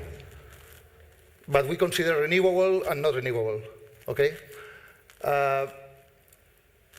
Any consumer in any part of Europe can choose what energy is consuming, is buying. And Windows choose to buy only energy from this part of the graphic. And all of you can do this. You can go to your energy supplier and tell him, okay, I want to buy only green energy. That's what I want. What's the price? You'll find that it's a bit more expensive than the mix of energy. That it's only 3%, 2.5% more expensive. And you also have a good thing. As a consumer, you have a big capacity of negotiation. We are consuming speed flying, flying at high speed in the wind tunnel is 1.2 megawatts in a 14-feet tunnel. This is a huge amount of energy. You know, your bill is big, so you have a force to negotiate, okay? So I encourage you to do this, to go to your supplier and tell him, I want to buy this part of energy. Because we set an example. We get two things doing that. We are setting the example to other people that it can be done. And if everybody did this, the producer of energies in Europe should be obligated to invest and investigate more in renewable energies, and we would achieve the goal that's lower the carbon footprint. And that's all. It was fast enough, yeah. Thank you very, very much, Jordi. I think it was very interesting. I think, were you fitted, Jan, were you fitted with your headphone? No. No, okay, come on up, come on. We're gonna go switch back and forth now. Yes, come on up, Reindeer. We're gonna have right now something very interesting. It has also to do with social consciousness. It's a program that the Climbing Federation launched, a very compassionate program revolving around a personal friend of yours who died of cancer, and it's called Climbers Against Cancer. Yes, CAC. it's called Climbers Against Cancer. Right. Ronald already there, they did the introduction. It's about a friend of mine from England who was a climber, and he was also one of the officials of the International Federation. In, I think, 2001, he went to the doctor, and the doctor told him, you have bone cancer. So his world was stopped, because they all told him, the time is limited. Then he was sitting at home and was thinking, what could I do? And at a certain moment, he had a brainwave. He said, okay, I will do something totally different. So he stopped working, he sold his house, he rented a little apartment, and he started doing charity. And the charity is actually selling T-shirts at competitions, and all the incomes of the share of the T-shirts are donated at a certain institutes. For him, very small in the beginning. He went to some competitions, he sold a lot. But the awareness, especially for the younger generation, you saw already the nice Swedish girl, the younger generation has a very big awareness for this. Every young child has somewhere in his family somebody who died at cancer. So children start to buy the shirts, and you will see it here already. Instead of that, the charity is becoming a movement. Everybody wants to join CAC because then you are in.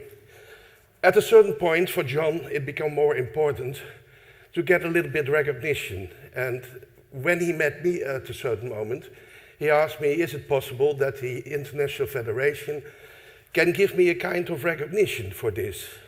So I thought I could try it. In the beginning, I talked with the board of the IFC, and as honorary member, of course, you have a nice door to open and talk to the right persons. But still, they were a little bit hesitated because they dealing with money of others, and they were thinking, if we're giving money away to others, then it's for charity, we cannot do that. But then I explained to him that it's not about giving money, it's about giving the possibility for John to be present at big competitions. And from that moment, it started really booming. One of the biggest events he was at the World Youth Championship in Arco. He sold a lot of shirts. It went very nice. He did his donations, and then at a certain moment he died. Then the question is, how do we follow? How do we proceed? So with some people and with the trustees of the foundation, we came up with a model that we say, maybe we can use it also as a marketing tool, which could be used by organizers.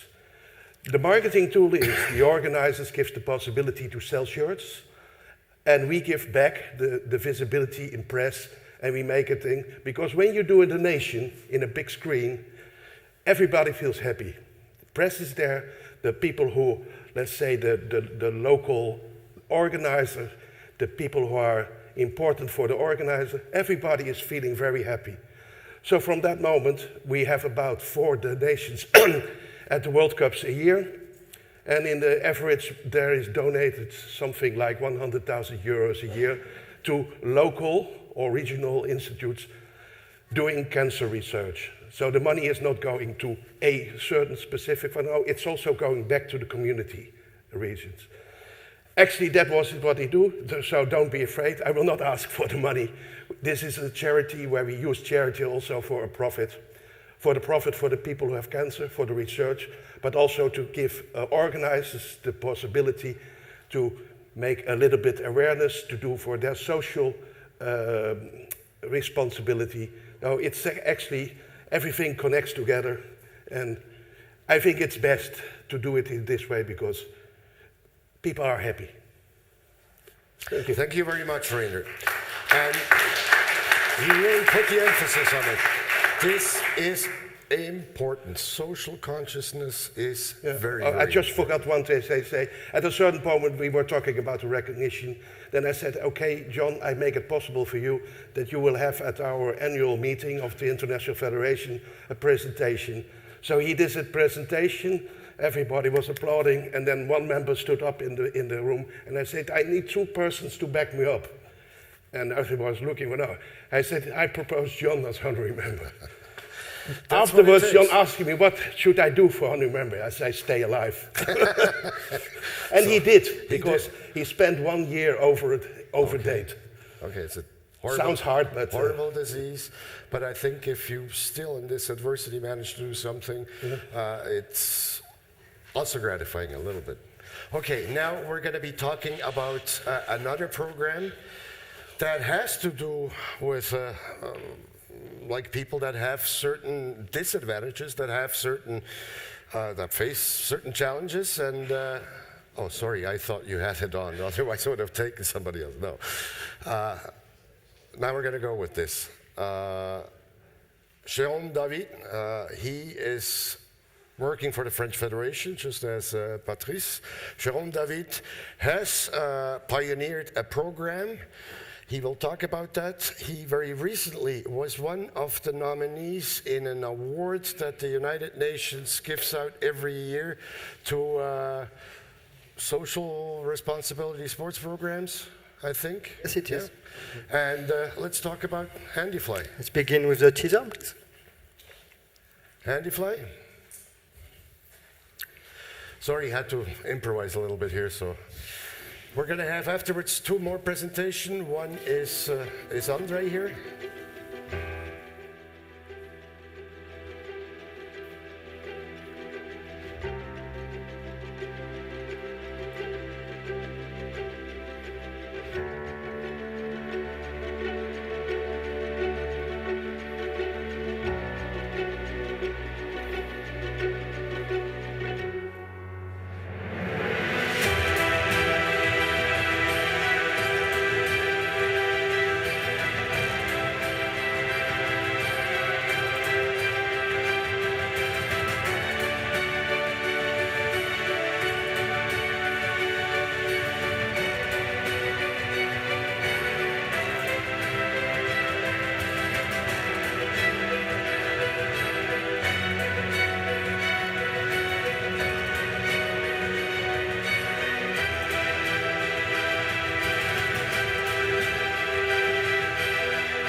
C'est vraiment une bonne sensation.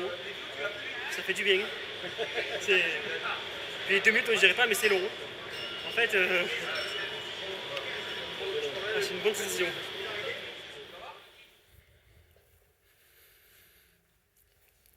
So 4 years ago, we had the opportunity to get supported by the Erasmus program of the European Union to run Handyfly Euro Challenge. That was the first competition for disabled people in skydiving with tandem masters. It was a success. We had the year after the second challenge in Belarus, Minsk, and then in Russia, and last year in Portugal. Now the new challenge is to have them competing in complete autonomy. We are able to compete in tandem. We would like to have them being able to fly really alone and to have special formats for them.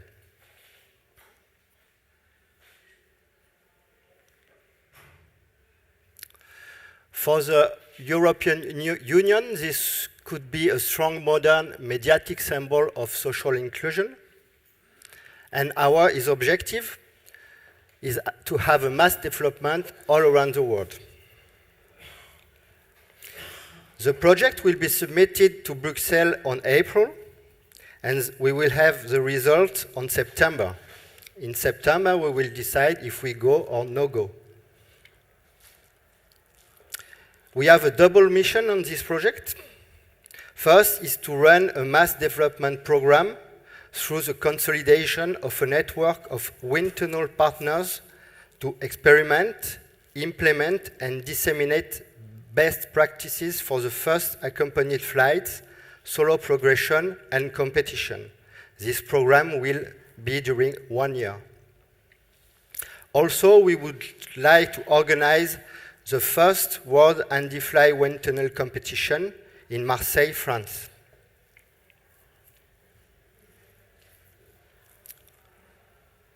We will have 3 phases.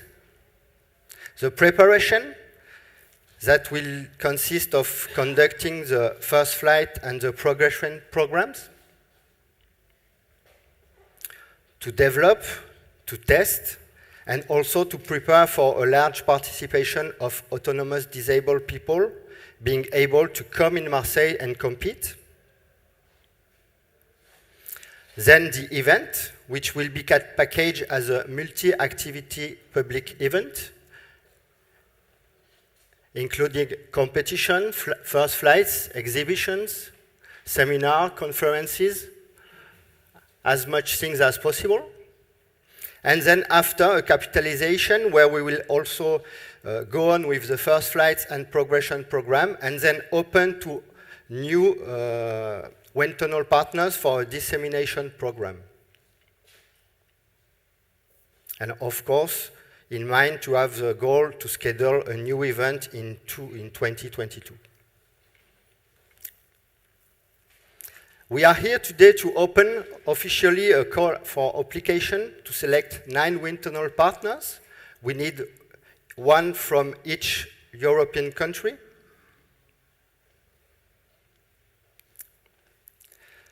The selection of the partners will be on May, and the application is registered now, so you can contact me directly. The conditions is just to have a minimum diameter of 12 feet for your wind tunnel, and of course, to be established in a member state of the European Union or participating in the Erasmus program like Norway. The grant for each partners, we will give funding for communication operations, for running the first flight program, the progression program, and also to have travel for experts. The difference between the first flight and the progression program, first flight program in our mind is one-shot fly. It's the first time the person comes and discovers. The progression program is to have him coming back and flying again, going to autonomy, being able to come to participate to the competition. We will also supply some orthoses and promotional films and tutorials about the best practices. And then we will have a full support of 10 persons per wind tunnel partner coming in Marseille for the event, including travel. The commitments we need, we don't need money, we just need participation. Of course, we will have to establish an agreement with the French Skydiving Federation. And then we just need from you to recruit disabled persons, to provide and manage the framework staff, to be able to organize the flights, to organize one inaugural day, including a press conference, to manage the communication and media action, and to achieve a minimum of first flights, training flights, and media spin-offs volumes. We don't wait partners to invest more money than the one we will bring to them, but we need their participation, their management and cooperation to having this project living.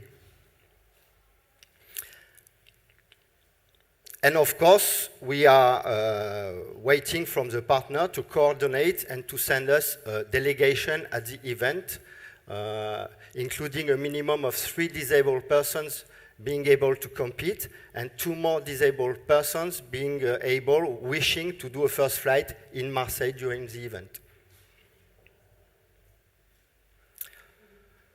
You can have more information about working program on this website. You can contact me, and maybe to close and to be not too longer, we can have a 3 more minutes movie where you will have some more information.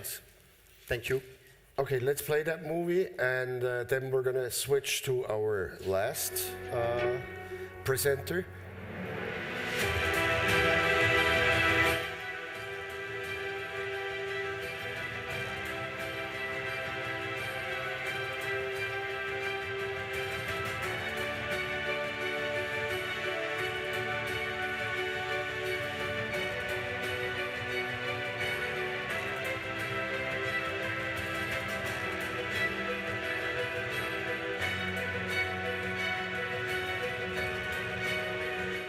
After the success of the HandyFly Euro Challenge that has been supported by the Erasmus Plus Sports program of the European Union since 2016, the French Skydiving Federation has now a new strong challenge. We plan to bring together several wind tunnel partners all around Europe. First, to conduct a discovery campaign, and then to disseminate a mass development program all around the world. With the wind tunnel experience, my dream now is to fly by myself, to learn how to move back and forward and climb up and down. Before my domestic accident, I was a skydiver jumping from plane in the army. With a special pair of ortheses, Laurence has been able to fly solo very quickly. I dream of new innovating materials. With disabled persons being able to fly alone, we could imagine and test many kinds of competition formats.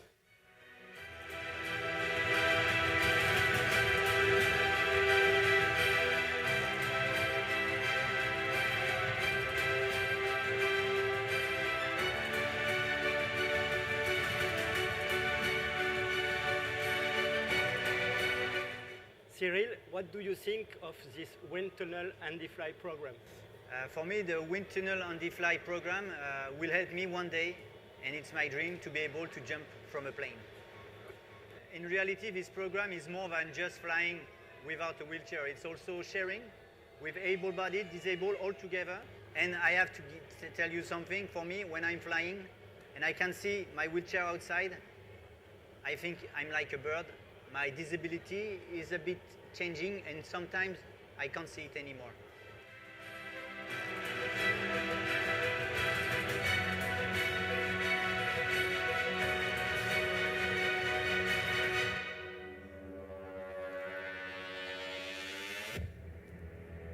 Thank you very, very much, Jérôme.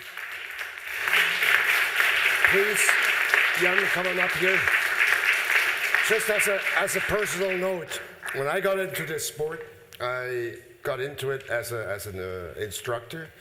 I taught many students, and I taught students that had handicaps, and that was probably, of all the training activities I've done, the most rewarding experience. Having someone that really normally wouldn't do this, and you make it work somehow. And it's gratifying not just for the person who does it, but for you as well.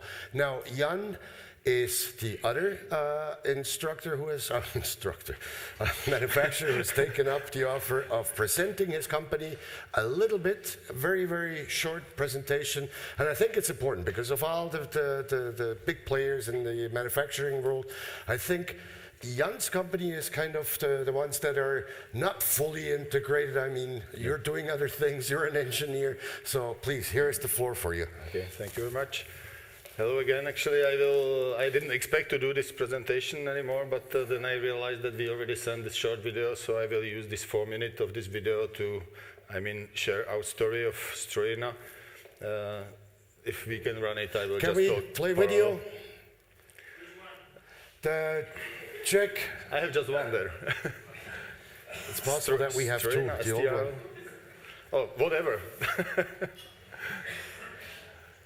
Well, so very shortly, actually, our company was established 20 years ago already by founder Thomas Marsik in the 1999 when he was 18, and we started like standard heavy machinery company, doing metalworks, doing CNCing, doing spare parts for locomotive and this.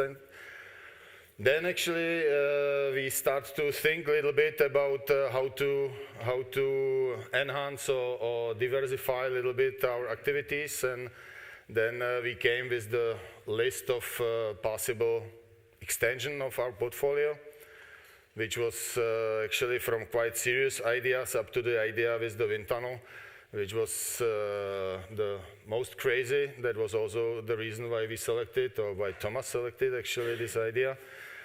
And there were a few reasons actually for. The first one was that in that time there was a gap on the European market, and we saw it as a big potential. The second one was to utilize the sources and resources what we already had, because as I told you, Thomas started from the scratch, but after about 8 years he built up the factory, which was relatively well equipped by the people, by the machinery, by the knowledge, by some resources as well. So then we really started to think that we can do more or less everything from the steel. And one of the parts which we can do from the steel, that was actually the wind tunnel. In 2006, actually, that was the first time we started to think about doing the wind tunnels as a business.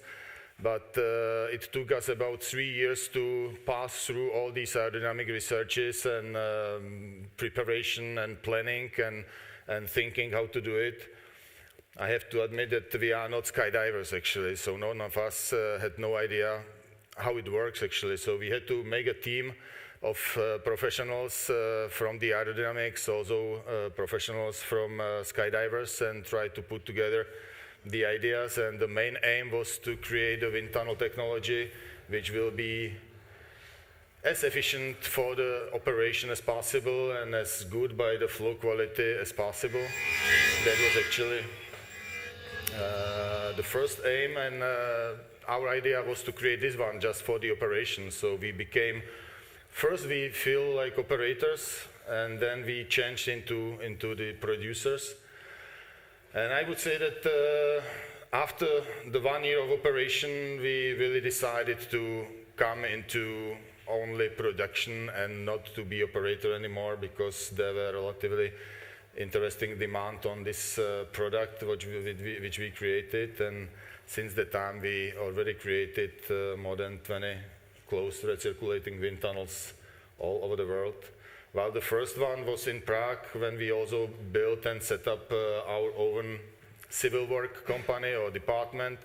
So generally we are able now to do also these turnkey projects, including the civil works, but our first and main focus is actually on the steelworks, machinery, and development of this technology.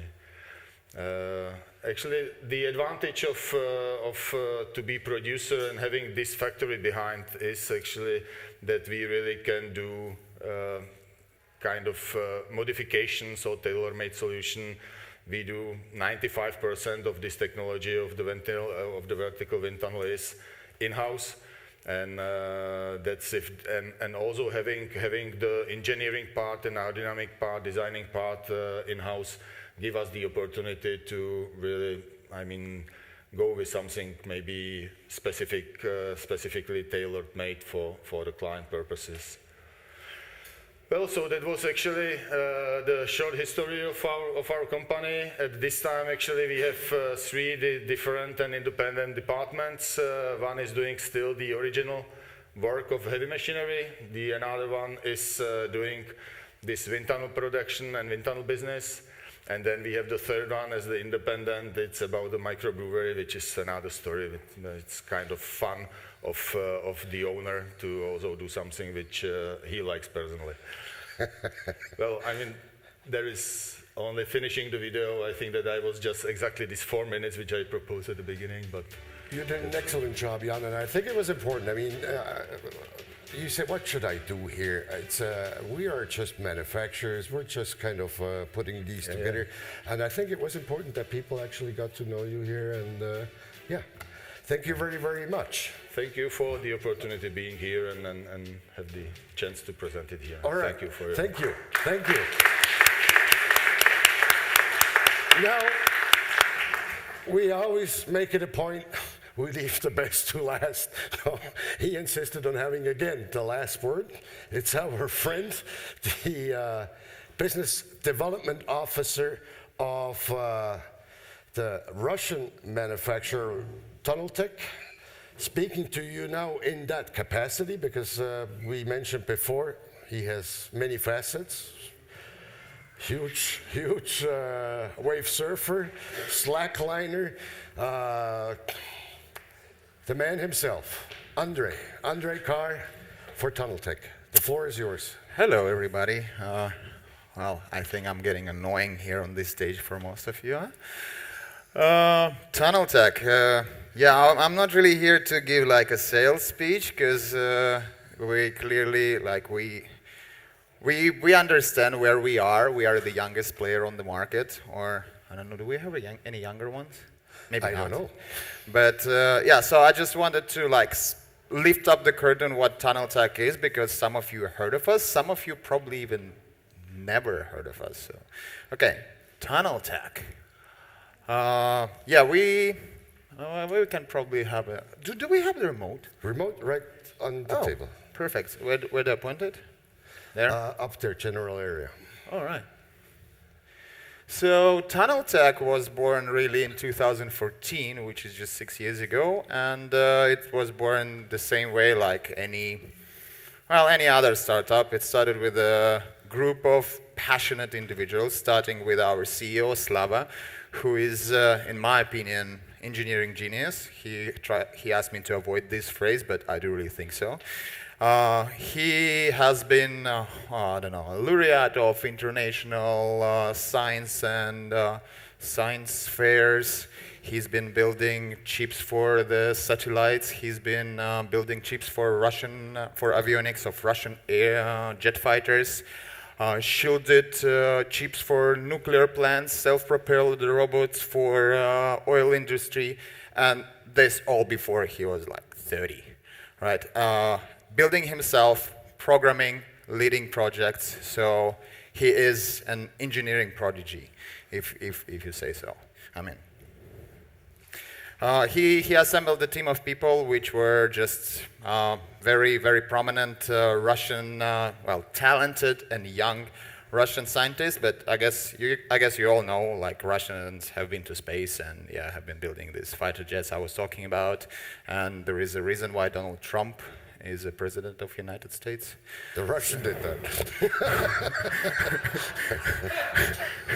So, yeah, we are good with technology, and by the time we entered the market, we had everyone. We had iFly building tunnels for, well, 20 years back then already, or I don't know, for long. We had ISG building the best tunnels people, well, sportsmen thought of. We had Russians building super cheap tunnels, so there was really no other place for us than just look at everyone, get inspired, and try to take it a step further. So 3 years later, 2017, we already opened Fly Station Japan.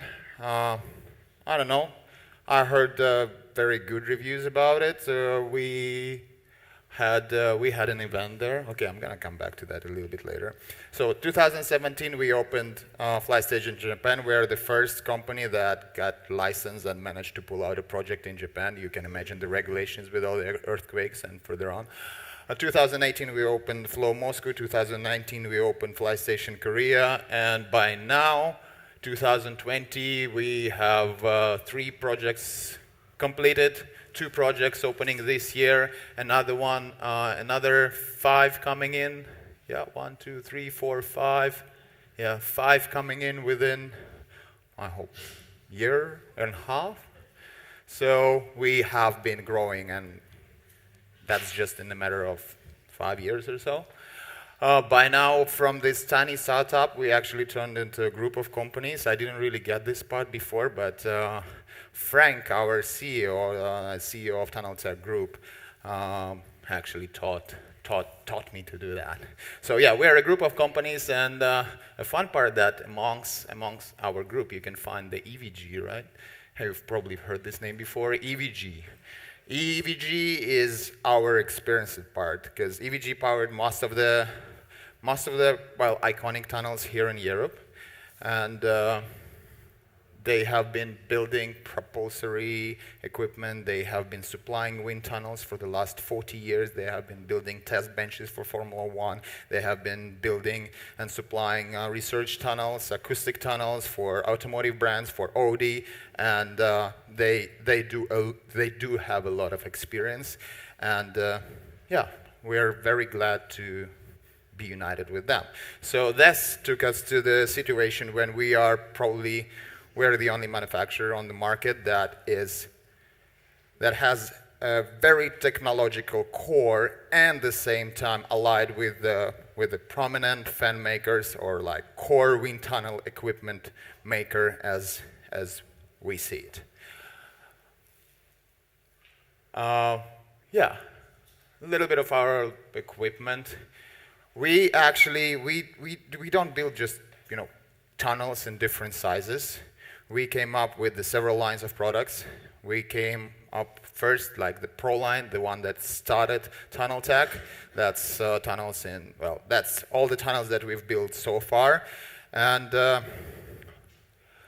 I can get challenged on that by any of the manufacturer present and everybody who is not present. We believe that we build the most energy efficient tunnels out there.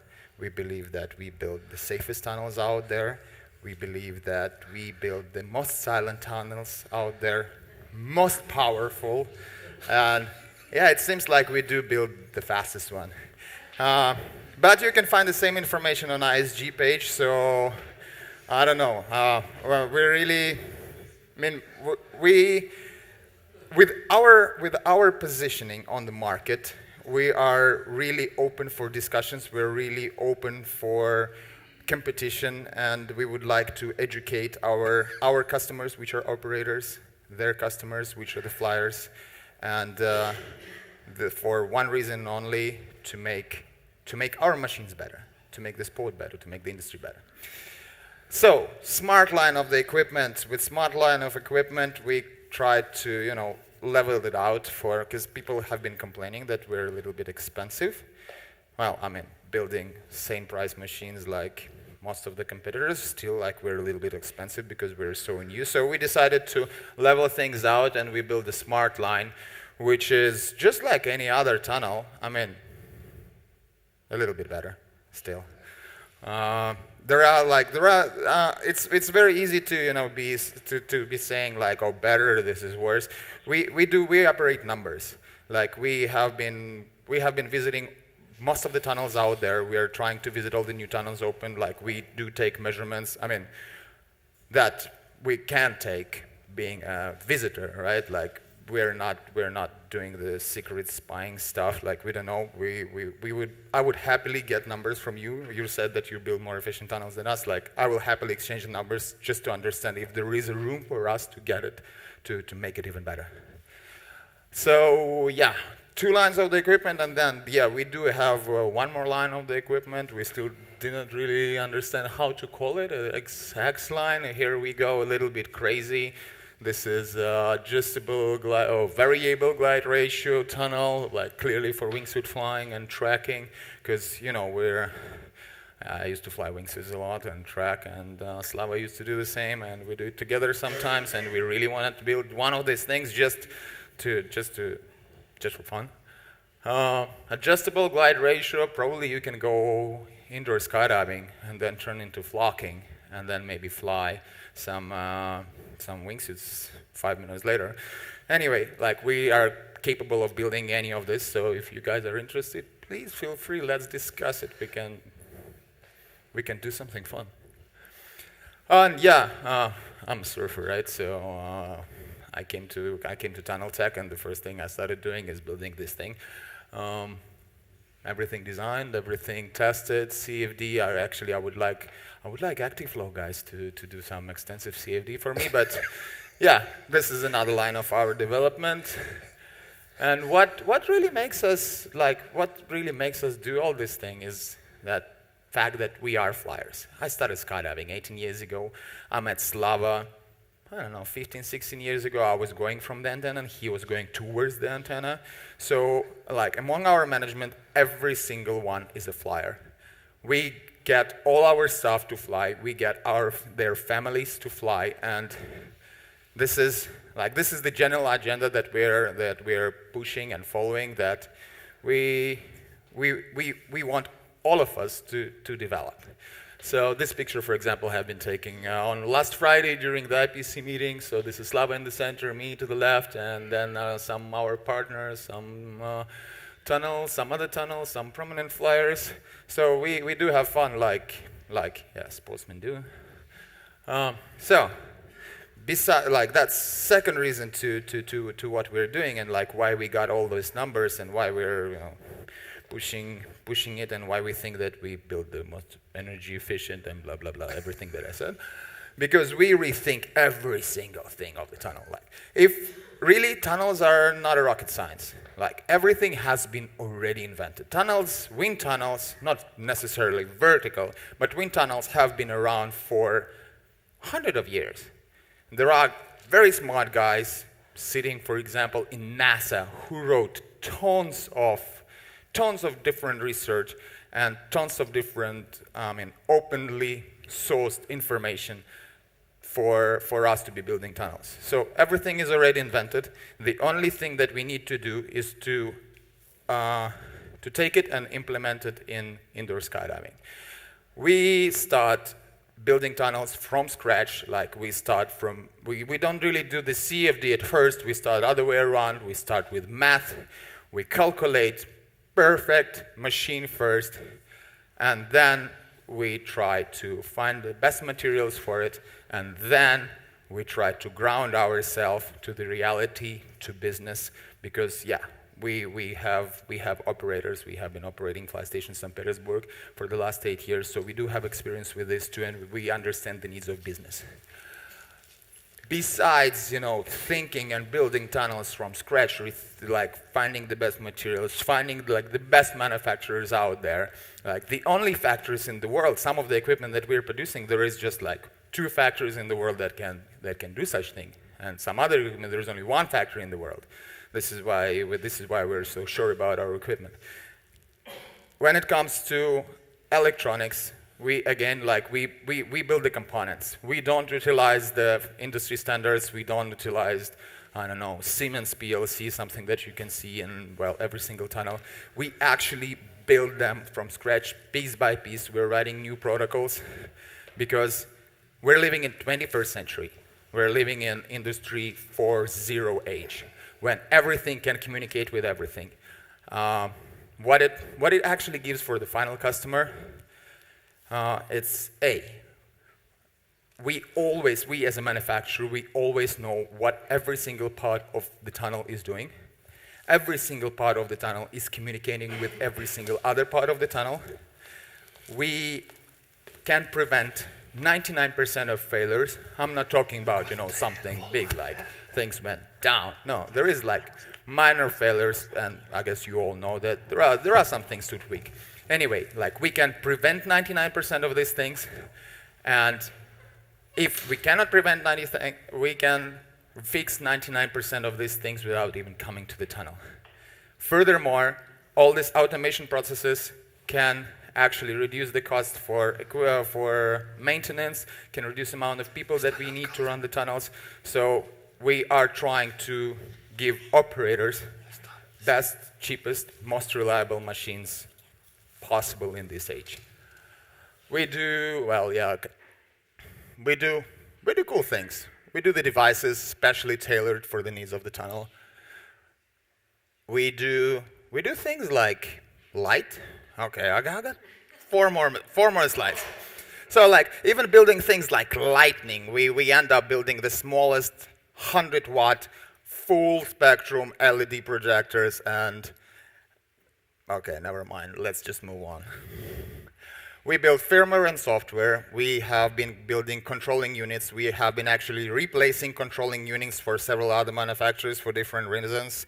But yeah, it's possible. We build the software. We build full-on business suits for the operators. We're driving the business processes, and we can cover every single side of tunnel operations from the moment the customer shows up somewhere on the internet till the moment customers walks out of the tunnel happy, flying with full of media, booked for the next session, and already promoted tunnel flying and your venue to the next customers. Yeah, our franchise. We do have a franchise name which is Fly Station, and we don't charge anything for it.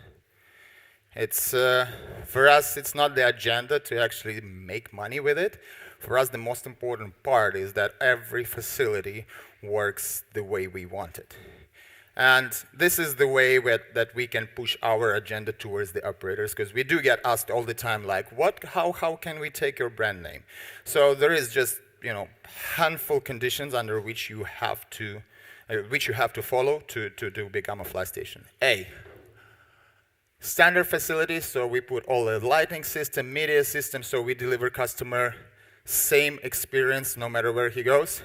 B, our software, so the business process organized exactly the same way from facility to facility.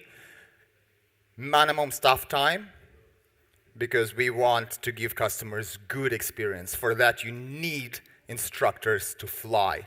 This is why it is regulament if you want to become a Fly Station, so 2 hours minimum.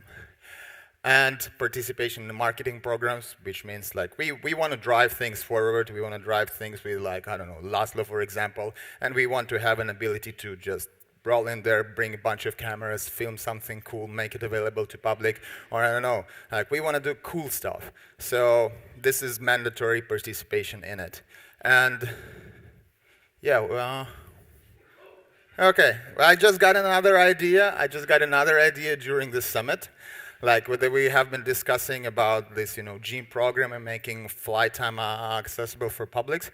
I think we're gonna start pushing the agenda of having this super cheap time, cost pretty much electricity, cost time for I don't know. Let's start with youth. I guess it's fair enough if you don't have to pay any royalties, right? Well, if you want to be.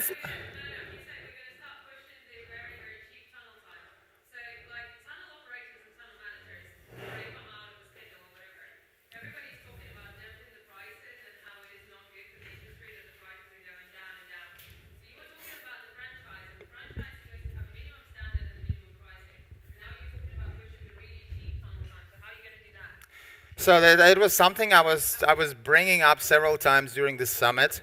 This agenda that I started, like, first I realized that we need to do it 5 years ago working in a hurricane factory, and everybody looked at me like crazy. But again, the biggest problem of the industry, the way I see it right now, is the gap between one-timers and sportsmen, that there is nothing. There is, therefore, zero popularity, zero media attention, zero interest from whatever, big brands. No money. This is why when the Buona guys are coming and saying that, but the industry is declining, right? The revenues. But the industry is declining.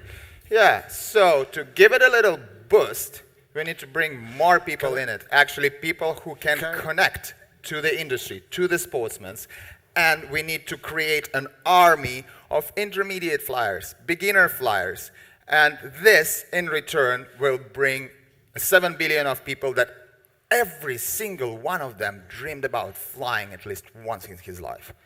And on this note, no, it was very, very interesting.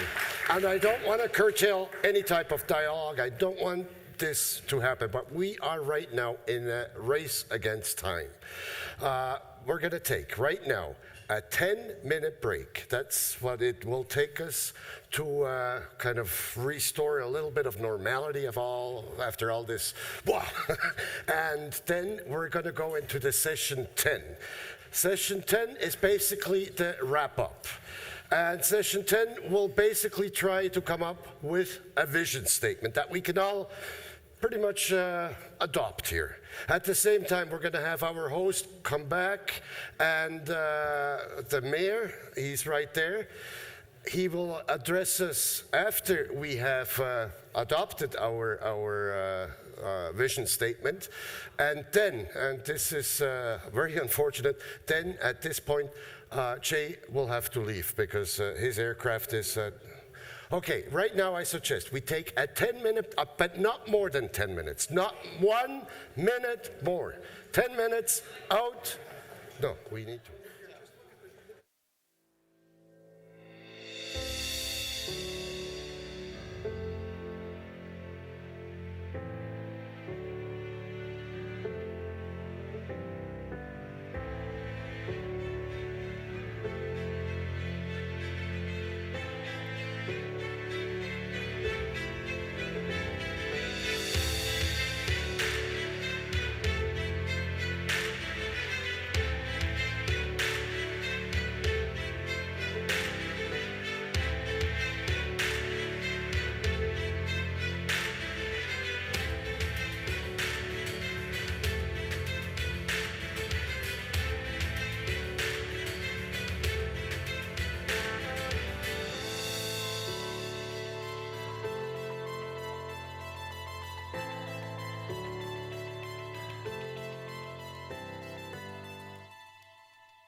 But it's going to go on when it's on. Welcome back, ladies and gentlemen. This has been a fascinating couple of days of discussion, and I think what we found, and I found from listening in an objective way to the discussion that's been going on, that there are a large number of common issues across your business and across the sport, across the industry, across the technology.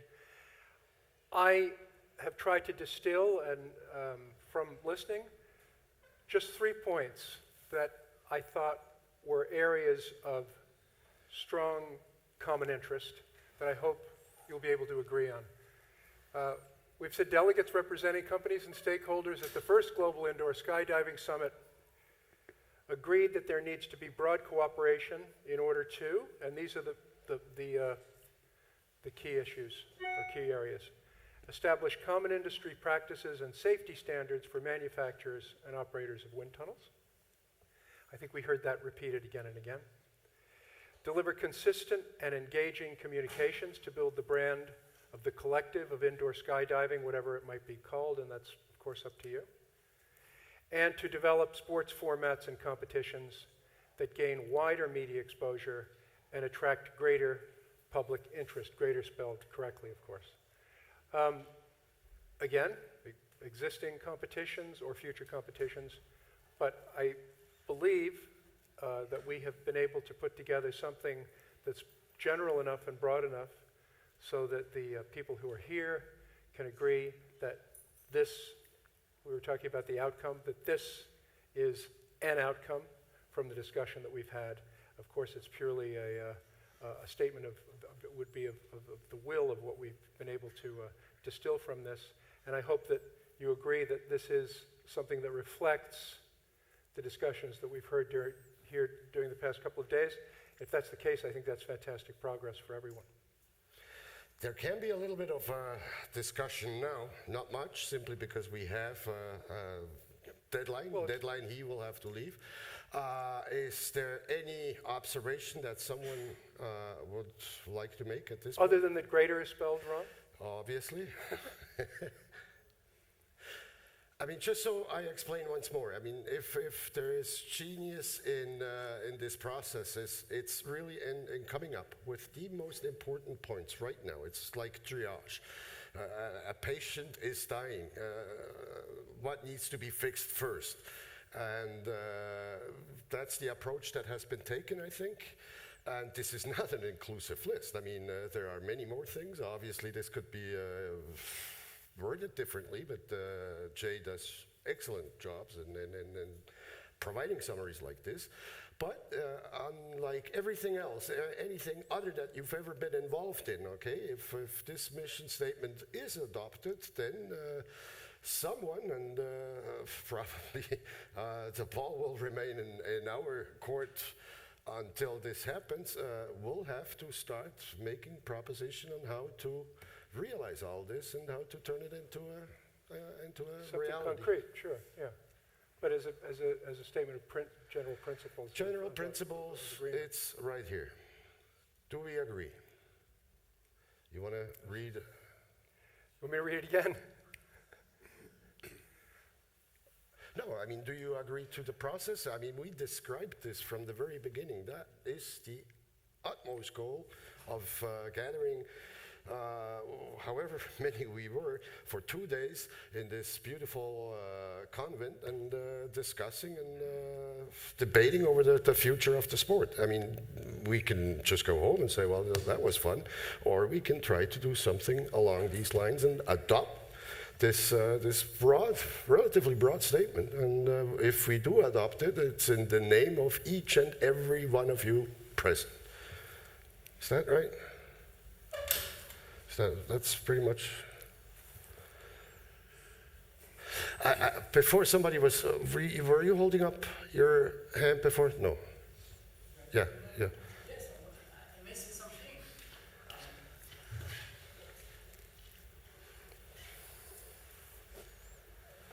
So generally, it's we need that. We need to pond the general issue, but we need also to go in concrete. And you know, my scope of area, it's the competition, the competition side, the organization side, and what's going on in the future. We make concrete proposal here. Concrete proposal has been made, and we need to go a little bit further the general purpose.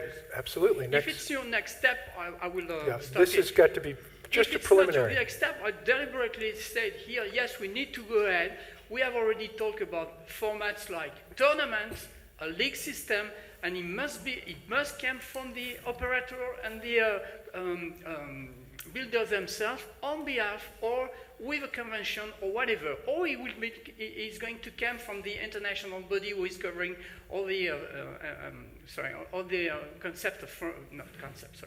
title of world champion and world cup. It could be done at another level, but by a way or by another, I have felt that there is not enough high-level competition for the flyers. This is what I felt. Everybody is spread around the world, and now it's time to make something as a tournament and a league system, which we have made the demonstration in today. It's working in the other sports. So let's be concrete and go in this direction. I think it's impossible to be that specific. No, I mean, that's not where we, I think Patrice is just saying that will be, that should be the next stage. Maybe you are not able to be so concrete, but on my side here from the floor, yes, I make this. And let's also point this out very, very explicitly. We can do this on behalf of who we are. I mean, you can say Simon Ward, CEO iFly, he can pretty much adopt these terms and this statement in the capacity as CEO of iFly. Everybody here has a certain capacity. The only ones who are not here, officially not here, it's the FAI and the International Skydiving Commission. So we cannot speak on their behalf. That's pretty much one thing we have to understand. It's by their own choice, but what I would like to do right now is probably by a show of hands, or how should we do this? Or yeah, well, you know the way these things work. I mean, it's basically the principle is basically the idea that these three areas have been identified as areas that need more cooperation. That's all that this says. Right. That's what which is what everybody has been saying here. Yeah. So that's why it's the idea was to do something as an objective distillation of these discussions. Exactly. That's all. Yeah. So, I mean, I guess the point is, do people agree that this is a reflection of what we've heard during the past couple of days? I see people nodding. I mean, maybe a show of hands? I mean, somebody nodding. Should we try that with show of hands? Who present, by raising his hand, can adopt this vision statement? Okay, we've got some, and some are well, maybe people need to think about it, or it needs to be revised. I mean, that's fine. Would you like to think about it some more?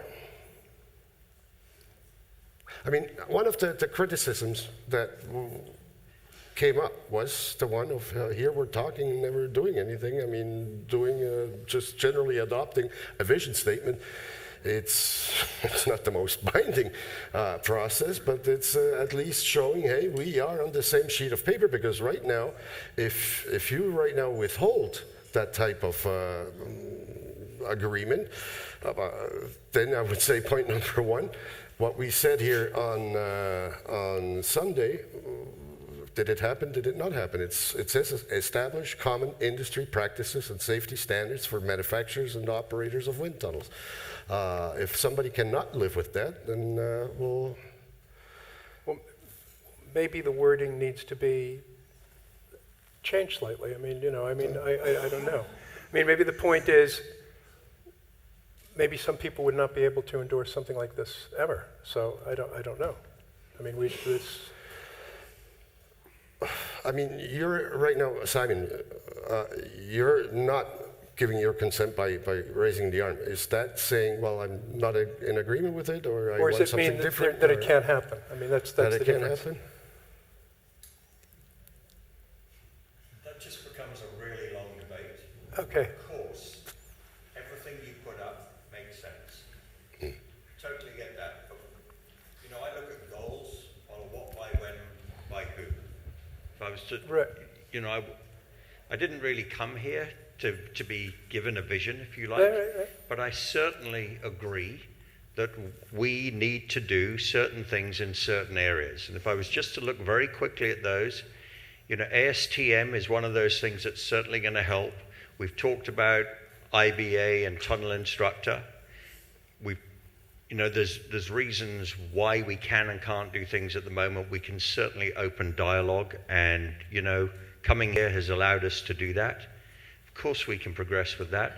I think the second point is very much about individual operators. Completely agree, we all have to do that, but whether we do it individually or as a group are two different things. And sports formats, fantastic. You know, let's keep doing that and media exposure. There's another way to do this, which is that it's a way of doing the same thing, but in a slightly different way, which is to promote a report, a news release, a press release, which says, without any kind of commitment from anyone, that these were points where there was broad discussion from an audience of people who attended. That's simply a report. That's simply an accurate report of what we heard here. Okay. Right. Maybe that's the only chance we have to actually proceed, and that's just objective. Catch your No, train. It's a fact. That's just objective. Anton. Maybe then I suggest you leave. And I'm happy to do something that maybe what we need to do is do that as a release. We will have to do a then you have something release. that everybody's the wording agreed of with. the release Without, right now is a matter of the people here I get pretty this much point, agree. exactly. Oh no, Yeah. I get his point as well. And So then, yes, Anton.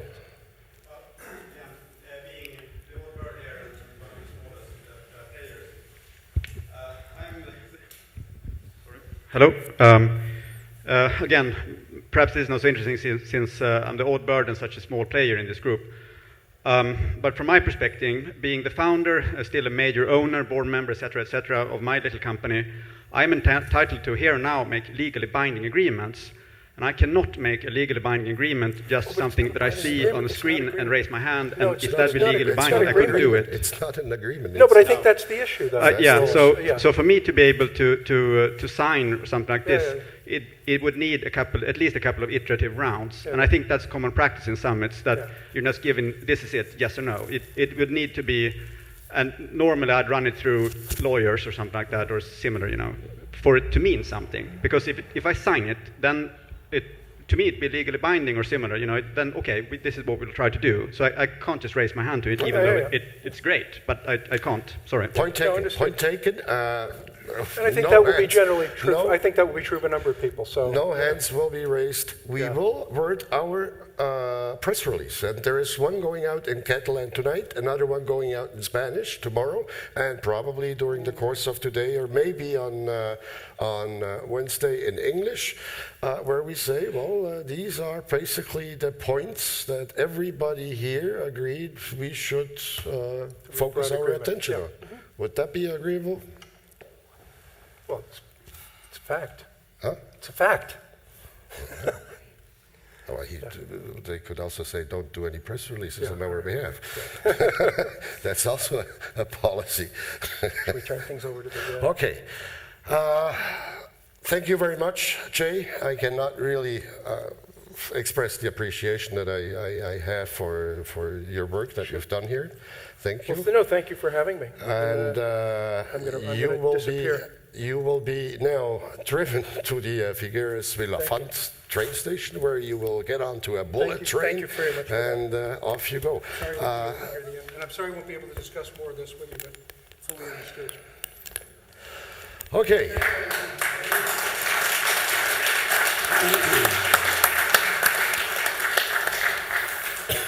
All right, and this pretty much brings this summit to the conclusion of everything that's formal and that's technical and formal.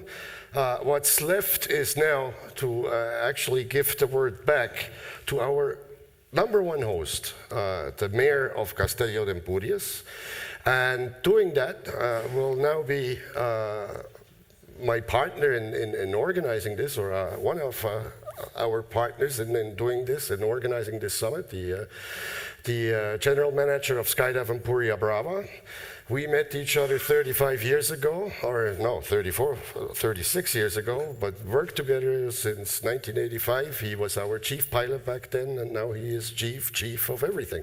And Jaime, we both said, instead of just organizing a big bash and everybody getting drunk and everybody fireworks and this and that, let's do something looking to the future, and I think we did that. I think we did. So this is over to you, and over to our host.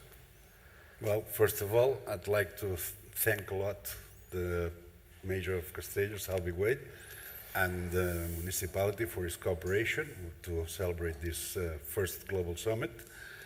And just to make a point that the town hall and the Puria Brava drop zone have been a very close relation during many years, since basically the beginning, and we always had the support of them. So I believe this two-day summit would be the first stone of a further events that we could do to discuss more and to. I believe that in the future, indoor and outdoor skydiving should get a little bit more closer and work a little bit more together. So that will benefit everybody, create synergies, and I think is the future. So instead of doing the party, as Robin said, like we decided to do this because we believe that we have to move one step forward, like for your side and from our side. So I think it's possible. And now I will translate that in Catalan to the mayor. Bàsicament, moltes gràcies per haver-nos acollit. Ha sigut un esdeveniment potent. De l'Ajuntament de Castelló i el Centre Puria Brava sempre han tingut una relació molt propera durant tots aquests anys, ens heu apoyat molt sempre i esperem que això d'ara hagi sigut la primera pedra d'algú que sigui una cosa continuista i que es faci més i hem de millorar. Ens ha portat a un punt que s'ha de donar un escaló més a l'esport i s'ha de millorar l'esport. Molt bé. Tens la paraula. Tinc la paraula. Molt bé. Bueno, moltes gràcies, alcalde. Ja hem parlat una mica de la cosa que vindrà al mes de maig. Ja som una destinació deportiva de Catalunya per paracaigudisme i crec que en el mes de maig presentarem la nostra història de 35 anys al Congrés Mundial de Turisme Esportiu a Lloret de Mar i crec que tenim de veritat una història esplèndida amb moltíssim color gràcies a l'Ajuntament, a tu, als alcaldes que han sigut alcaldes abans. Jo me'n recordo del primer, en Ripoll, hem fet coses aquí increïbles. I just had to kind of summarize a little bit of the history here. We really did incredible things here. It was where the official bit of skydiving for Barcelona 92 was presented. We did World Championships. We did many, many things. That was in the past. Don't dwell on it too much, but it's nice to look back. We're going to have in month of May a Congress in Lloret. It's a World Congress of Sports Tourism.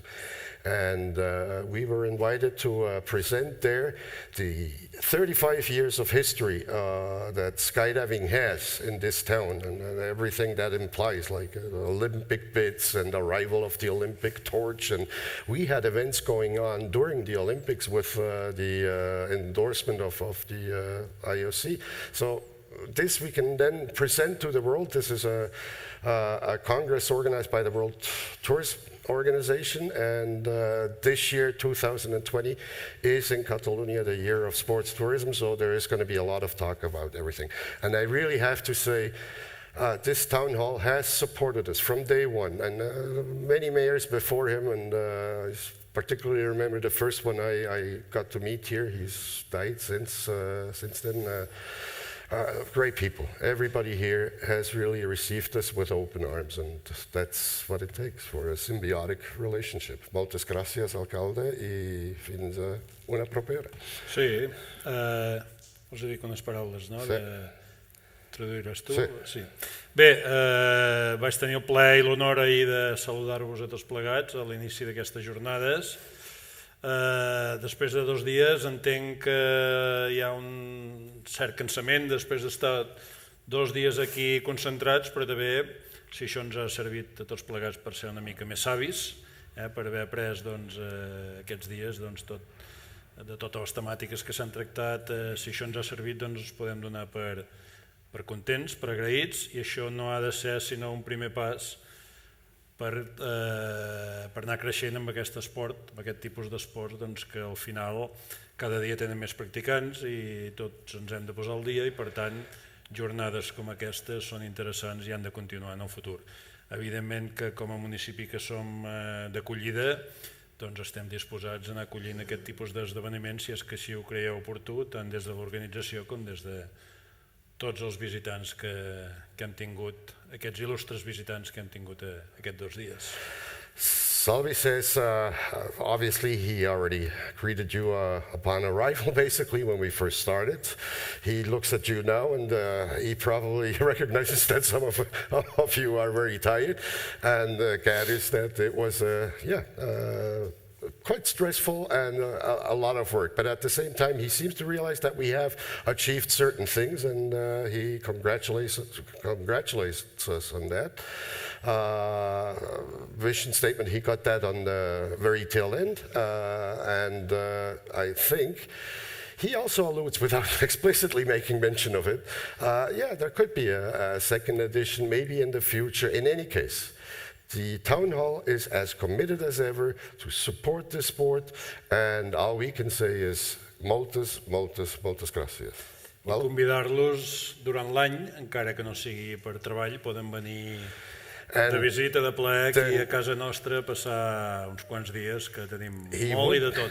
He wouldn't be a perfect host if he wouldn't extend an invitation to everybody that you return anytime during the year, because this is a pretty touristy place normally. You're here in the month of February, not much going on, but you come here in the month of August or July and it's party town. And he invites you to come back, so consider it. Molt bé. Moltes gràcies.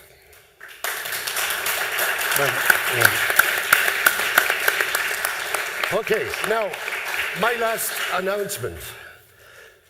This would not have been possible if not for a very, very select group of people. Very select group of people.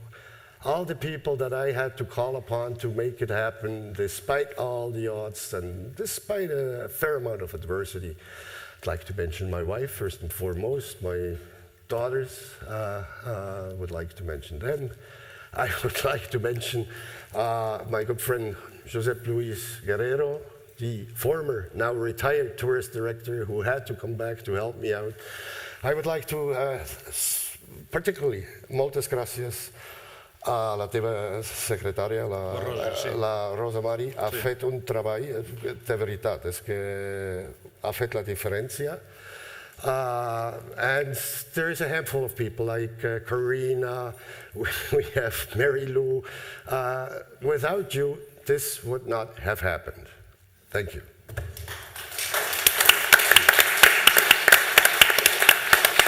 And once again, my producers, Ferran, David, everybody behind the cameras, thanks a lot. I mean, it was fun again.